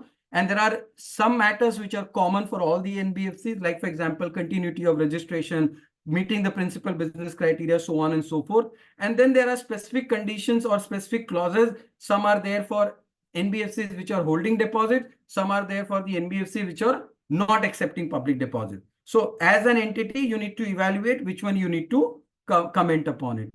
And any, if you are commenting negatively, let's suppose your NBFC, like in one of my case, the NBFC had not complied with the IRAC norm, specifically on the daily DPD criteria. We had given a, unfavorable or a kind of a negative remark in this board of directors report. And we had also reported this through an exception report to the RBI. So if you are putting any negative comments in this report, you need to write this to the RBI along with the explanation from the management. And this need to be submitted to the board of directors for onward submission to the RBI. Along with this, my friend, you also need to give a certificate for the NBFCs, which is typically called as a DNBS 10, which is a statutory auditor certificate, where you are just certifying along with the other matter the achievement of the principal business criteria. So you are certifying that whether the NBFC has achieved 50% or it has not achieved 50% criteria. Frankly speaking, when I filled up this DNBS 10 as on the 31st March for March 24 reporting, I think the RBI need to do a lot on this form, because many of the terms, many of the clauses are still referring to the old guidelines, whereas my new SBR framework has come. In the whole DNBS 10, you will never find a comment or anything calling as a middle layer, base layer, or a upper layer NBFCs. So I think this will evolve over a period, but just to highlight that, yes, you need to file it. And if any comments are there, there is a place where you can provide the comments also. I think briefly, I would like to touch upon the two circulars in next 2 to 3 minutes. And this is a very important from the perspective of Q1, because we all are going to audit Q1 now in the next couple of days, basically. And I think Amit briefly touched about this circular. The Fair Practice Code for the lenders, the circular or the notification came on 29th April 2024, which has highlighted several issues, my friends, several issues. And let me tell you, this is not peculiar to the NBFCs. This is there in the banks also. And every bank and every NBFC is evaluating that, have we complied with all those criteria? And as an auditor, it is my responsibility to look at this circular and make sure that my NBFC, which I am auditing, has complied with this circular. So mainly this is excess charging of interest from every angle. So like, for example, the day I book the loan, what Amit mentioned, the day I book the loan, I start my meter for charging the interest without actual disbursement of the fund. I have issued a check to the customer. The check is lying in my drawer. I am charging the interest to the customer. Effectively, the money has not gone to that customer. I have charged the interest for the entire month. So let's suppose I have disbursed the loan on 15 December. The interest should be charged from 15 December till 31st December. But the system computes the interest for the entire month, my friend. Similarly, in case of repayments also. Repayment has been done on 15th of December, but the system is charging interest for the entire month. I'm collecting the installment in advance, but I'm not giving the benefit of the interest to the customer. And all these issues were highlighted, and I'm aware about many of my clients or many of my entities where we audit. They're evaluating it, and if the system enhancement has not been done, they are manually reversing these income in the profit and loss account, my friend. So very important and very critical from Q1 perspective. Make it as a checklist. Go and verify that whether your client has complied with or no. And by the way, this all has come as a part of regulatory inspection, and RBI has told the NBFCs to refund the amount to the customers. And they have also said that why don't you, if you are so tech savvy, you have spent so much on the technology, why can't you disburse all this money through your online transfer? And why in the digital age, you have to issue the checks to the customer, basically. We all understand what are the reasons behind issuing the checks to the customer to achieve the target on the last particular day. So the RBI has clearly caught them, and not only the NBFC, but the banks. My request to you, please look at this issue. The other important point for Q1, which all of you should be aware about, is again a fair practice from the penal interest perspective.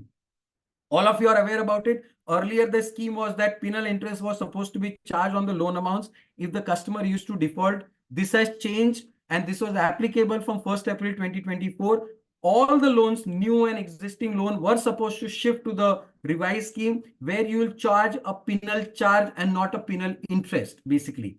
What is the difference? The penal interest used to get capitalized, and again, I used to compute interest on interest. However, the charges will not be, capitalized, and there will not be any interest on these charges, basically. A very important and a very crucial circular applicable in the Q1, and every NBFC and every regulated entity has to implement it by 30th June. And by the way, one of the important point is that unlike in the penal interest, some of the NBFCs were charging the penal interest on the entire outstanding. This penal charge has to be computed and applied only on the amount of default, my friend, and not on the entire outstanding. And goes without saying, this is not an interest income now. So your balance sheet classification also need to be reevaluated. One of the important more point is that please look at it. What is the method the bank or the NBFC has applied? Cash or accrual. Many of the entities were on the cash basis where they used to account for this as an income once they used to receive this interest itself. Just make sure that they are going ahead with the same criteria. Very important. I know I'm running out of the time, but I'll quickly touch upon one or two aspects. These are the key areas of the penalty which are levied by the RBI on the NBFCs. You have a LTV norm breach. You had a failure in reporting the fraud. You are giving only one option to the customer. That means if the customer is coming to you, you are telling that customer that please buy the insurance policy only of one entity. You are not giving option to the customer that he can evaluate, compare the premium, and then opt what is best for him. Multiple UCCs, I think this Amit touched upon it, that multiple UCC, that means unique customer codes or identification numbers, were issued to a single borrower. It becomes an issue when you have to classify the account as an NPA. Restructuring of NPA cases is not allowed, but it has been done by the NBFCs. And last point, charging higher penal interest than communicated to the borrower. So the focus of the RBI is very clear, my friend. The focus of the RBI is customer is king. You have to accustom all your policies and all your regulatory norms according to the customer protection should be the first priority for the NBFCs. There were some major findings by the NFRA the NFRA has, I think, reviewed 4 to 5 entities which are there. And the major, if I want to put it in one line, my friend, the NFRA from their order seems quite unhappy with the way the auditor have actually looked at the ECL model. And sometimes, I mean, if you read the order, sometimes they've gone and called that you have not done what you have written in the CAM. basically you have done false reporting in the key audit matter. So that means they are saying that, the sicker assessment, basically, that the loans where there's a significant increase in the credit risk has not been even evaluated, and they have completely gone by the DPD norms. And today morning, when we were attending the conference which was organized by the RBI for the statutory auditor and for the CFOs of the banks, this was one of the points which was very clearly highlighted by a deputy governor level from the stage, that auditors need to challenge the management on the judgments or on the estimates which have been taken by the management in their ECL model. And he said very, very important point. He said, these rules are principle based rules. So you have a little flexibility with you, unlike, earlier your rule based provisioning. He said greater flexibility comes with greater responsibility. So if you have a high flexibility in terms of your ECL model and judgments you can adopt, there's a greater responsibility also on the auditor as well as on the management to justify it also. Like, for example, one of the observation which was highlighted by the NFRA is that procedure mentioned in the CAM are false. No procedure performed by the auditor except the arithmetical accuracy, which is nothing but your EAD multiplied by PD multiplied by the LGD is the ECL number. And one of the important point, which is again has been highlighted, that the auditors have written a lot in the CAM. Basically, they have tested the internal control, they have engaged the experts, so on and so forth, but nothing has been documented or substantiated. The learning from this is, my friend, that this is a time for us to look at this ECL seriously, understand it, challenge the management, document it. You may accept, you may not accept, you may have an argument, you may have a discussion with the management, but just document those aspects. Like, for example, one of the important points, they've said that the entity has evolved something called as a stage 2A asset. You have a stage 1, stage 2, stage 3. The entity has called themselves as a stage 2A asset, which has a similar characteristic like a stage 3 asset, and which requires 100% provisioning. So my request to all of you is that look at these 4 to 5 orders if you're engaged in the NBFC client, and look how they are evaluating it. I mean, there are some other aspects, but these are the key risk which is highlighted by the RBI, my friend, in the NBFC. You have a technology and operational risk.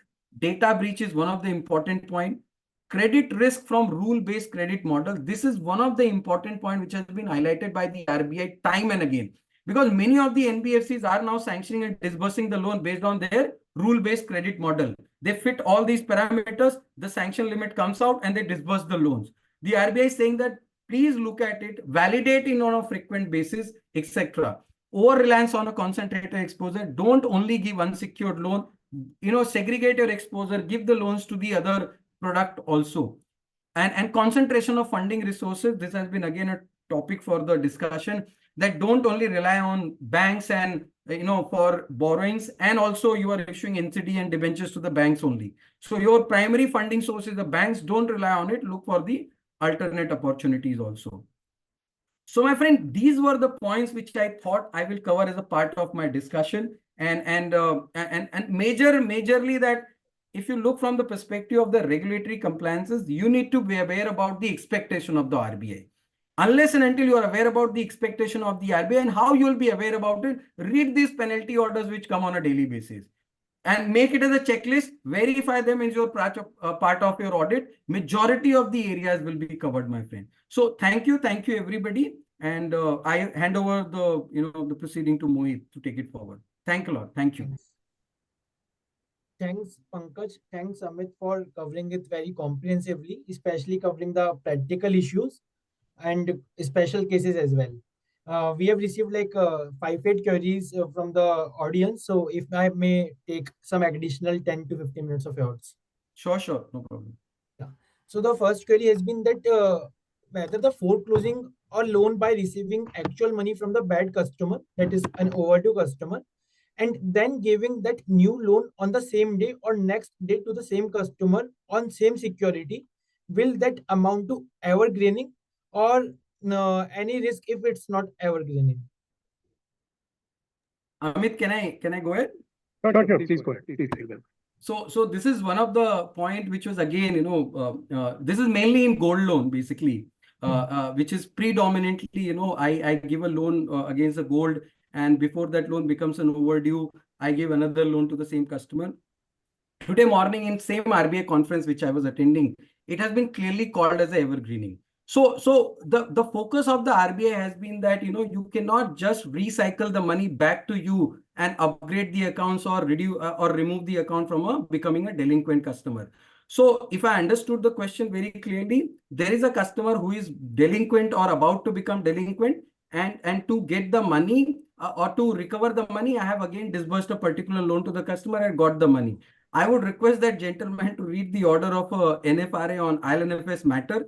This was exactly the issue, and wherein all these loans have been called out as a evergreening, and as part of the recasting, all these loans have been downgraded to NPA. So and this happens everywhere. I mean, this is nothing, it happens in agri loan, it happens in KCC, it happens in your Kisan credit card, it happens everywhere, but all these are evergreening loans. Yeah, Amit, if you want to add anything.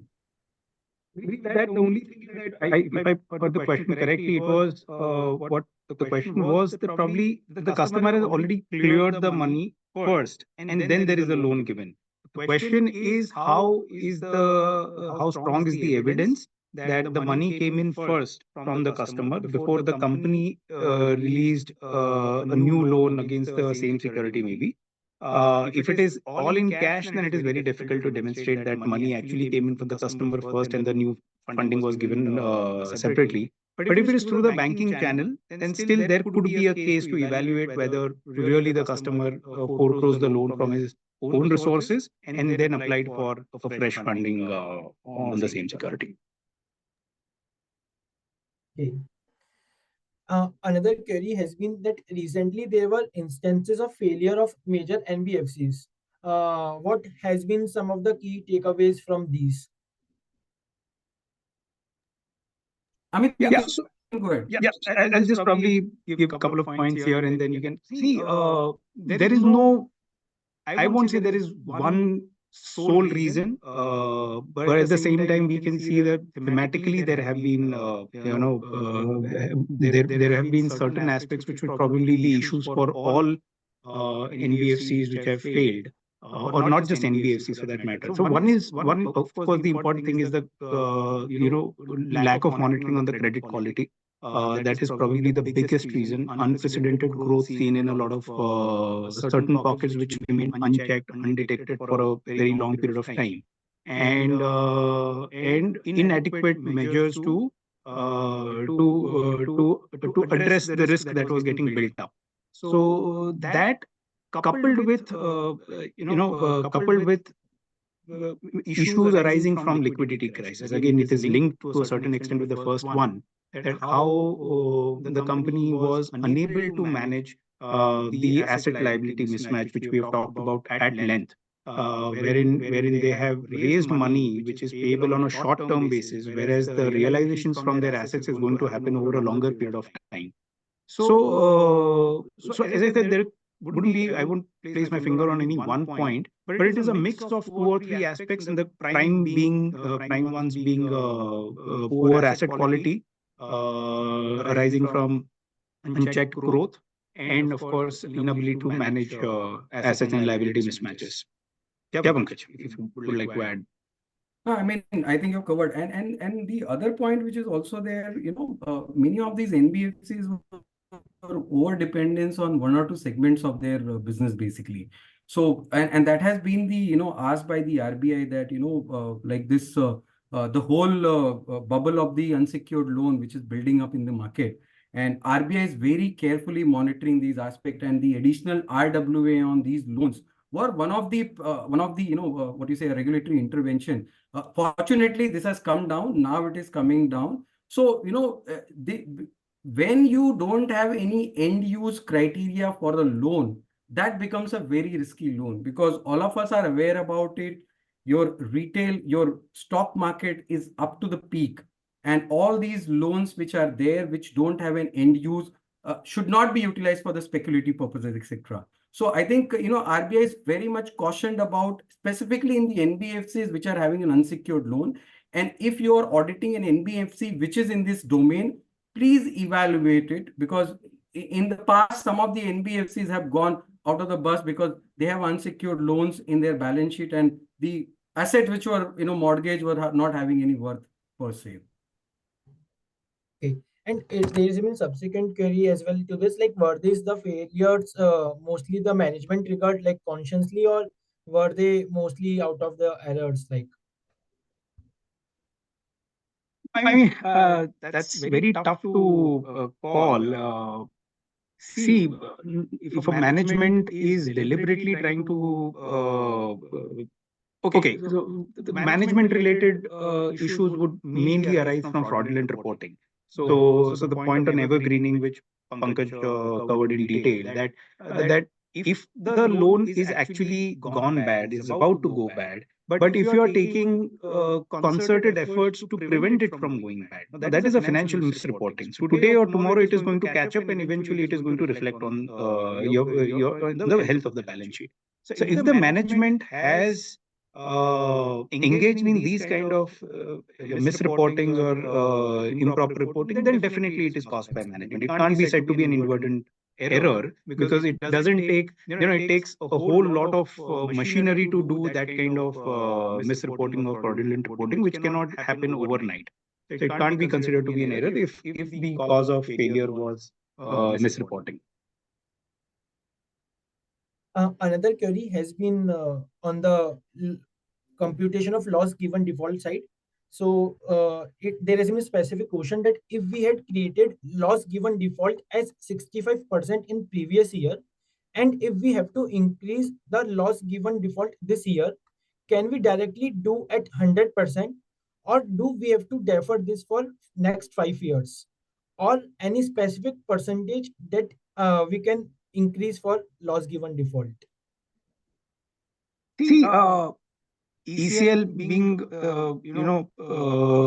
ECL has not, or Indes for that matter, has not prescribed any baselines for either for PDs or for LGDs or for any other estimates. What is important is what your data shows. You have to analyze the data, historical data, which is typically called the through the cycle default rates and the past recovery trends. Those are not in itself the ultimate answer. You have to then extrapolate or consider these data points to predict how these numbers are going to pan out in future. So to give a simple example, in the past, if your recoveries have been very bad, let's say your losses have been almost close to 100%, but in the last 1 year, the management has taken specific measures to establish a collections team, in-house collections team, or take necessary legal actions to improve the recovery rate, for which the company is able to demonstrate the outcome of that, the positive outcome of that, because of which it believes that although in the past the losses have been very bad, but in future we expect the losses to be lower because the recoveries will be higher.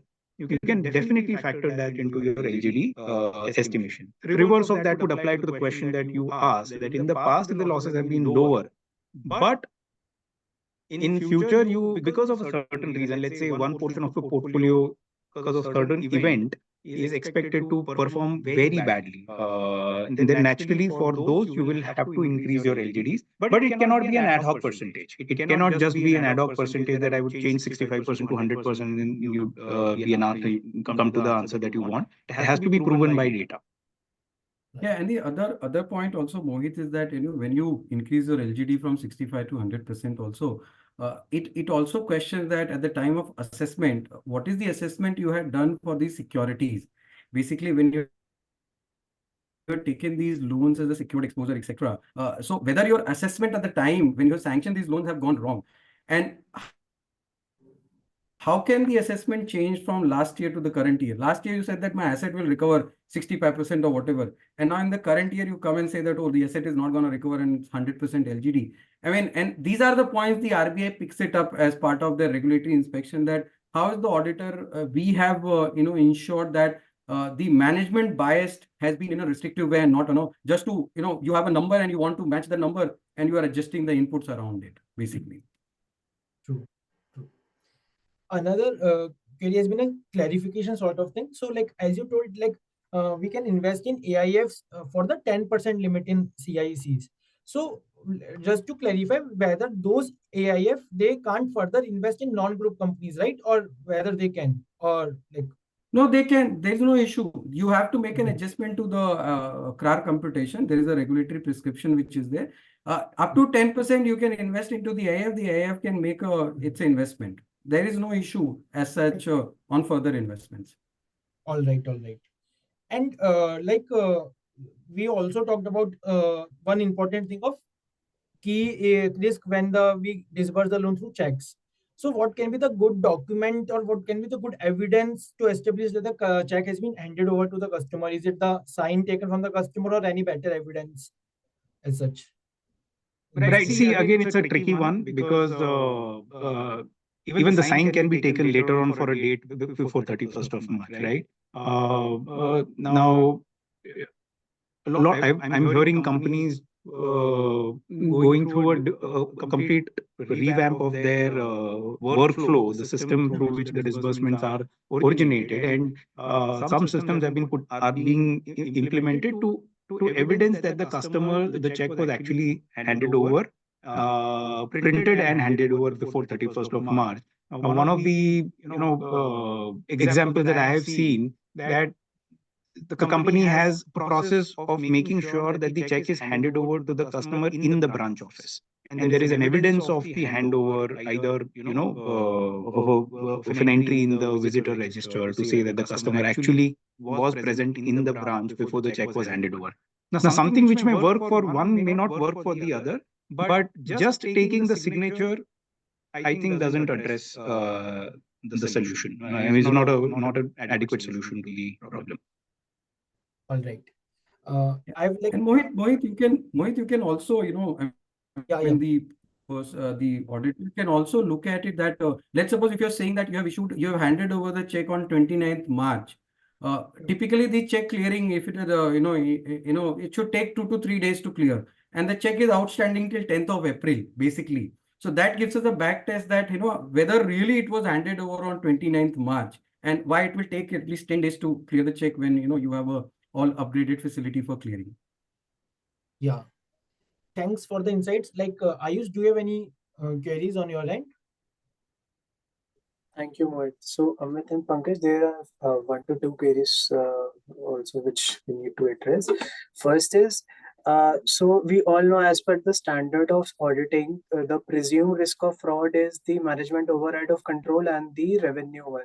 So, according to you, what else, what other FSLI line item or area can be, assessed more carefully where we can find the fraud in the audit of the NBFC? Right. So, okay. So you rightly mentioned that the auditing standards have considered revenue recognition as to be one of revenue recognition and management override of controls as one of the presumptive risks of fraud. Now, in similar thought process, if you were to talk about any lending institution, right? The performance of a lending institution like a bank or NBFC is measured more by the quality of the asset, the gross NPA ratios, and the health of their the loan portfolio. So it would not be unreasonable to expect that a management would be under tremendous pressure to make sure that the asset quality is top notch, right? And because of that pressure, there might be instances where a particular management, a particular company may be under the pressure to show the asset quality in a better light than what it is actually, what it truly is.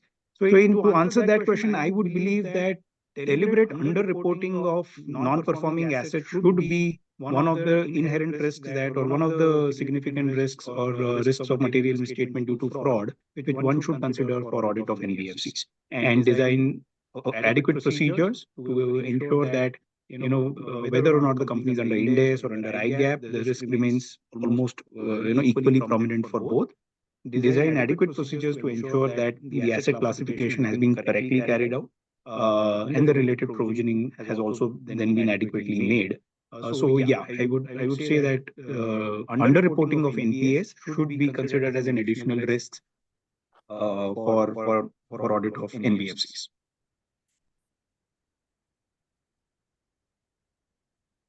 So one more query. It is more of a industry related query. So as we know that the overall NBFC industry has been growing from the past few years. So is it fair to say that in a way they will in the future will have to compete with the banks as they are charging the higher interest rate in comparison to the banking industry? So why would a customer will go to the NBFC not to the bank? Uh, So I can go and Pankaj, you may add. See, to a certain extent, I think NBFCs are competing with banks even now. All of the regulations that we talked about today, scale-based regulations, and the significant enhanced regulatory requirements that RBI has introduced are basically to bring NBFCs at par with banks on most of the things. So the November 21 circular on NPA reporting, or the scale-based regulations, the ICAP requirement, just so the list is just endless. So they have already brought NBFCs, at least the larger NBFCs, at par with banks in terms of regulatory focus. Uh, but I think NBFCs will still continue to have a certain bit of competitive advantage in terms of offering financial products which are innovative, and as I mentioned at the start, because of the sheer outreach of the NBFCs, whereby they are able to reach unbanked sections of the society, or the underserved segments, they would still have that sense, more room to play with the kind of offerings they have come to. Having said that, banks have also kind of now, all banks are kind of moving towards, let's say, digital offerings, and more new age, cutting edge technology they are using to offer products to their customers, which are almost at par with what prominent NBFCs have been giving in the recent past. So it is going to be a neck and neck competition, is what I believe, that large NBFCs are directly competing with banks and vice versa. So yeah, it will be in that sense a very close race in the next few years in terms of product offerings. So Ayush, if you look at the data for last 2 years, 2.5 years, if you look at the data of the credit portfolio of the bank, primarily the credit have grown in the retail segment. And if you look at the retail segment, primarily the personal loan was a portfolio which has grown around 30% in the banking sector. Now, if you look at the NBFC, also the same space, the NBFC is also occupied, and the same book has increased of the NBFC. So now I think we have come to a situation where both have understood their market share, both have understood their target segments, and both are trying to capture that segment. So if you come to the NBFC, as Amit was saying, that they capture the unserved people on the street, basically, where they may not be able to get the kind of a loan which they get from the NBFCs. And also they have a more feet on the ground in the unbanked areas, what Amit was mentioning. And the TAT which is taken for a loan disbursement in the NBFC, or the underwriting compliances which are there in the NBFC, they have their unique advantages, where they can disburse a loan in a very short span of a time as compared to any banks or NB. I think they've understood their market, and I think both will coexist. Of course, the pricing and all will differ from the bank and the NBFC, because at the end of the day, the NBFC is the borrower of the bank. So the pricing would differ, but I think they will grow simultaneously in coming years. So I think we have covered all the questions. So Anilji, if you can conclude. Yes, sir. Thank you. Thank you so much. It was the wonderful deliberation and quite lengthy. Apart from having 2 hour session, now we have covered almost 2 hours and 35 minutes. And hats off to both the speakers. You have spoken more than 1 hour each, and we have covered so many questions also. So both the speakers have justified with their presentation. So thank you so much from the core of my heart, as well as on behalf of AASB of ICI, towards Pankaj and Amit ji for sparing their valuable time and sharing their expertise with all our members at large. So thank you so much, Amit ji. Thank you so much for this wonderful deliberation. And apart from having the busy schedule, you have given me your kind consent, as well as Pankaj ji, you have given me your kind consent during this very hectic schedule and very hectic season. and you have deliberated for 2.5 hours. Thank you so much. And I also thanks all the participants of today's webinar and both the young moderators for today's webinar for wonderfully moderated this webinar. So thank you so much, both the moderators as well as both the learned speakers for today's webinar. Thank you so much. Thank you so much. so much. Thank you. Thank Thank you. you. Thank you. Thank you. Thank you. Thank you. Thank you. Thank you.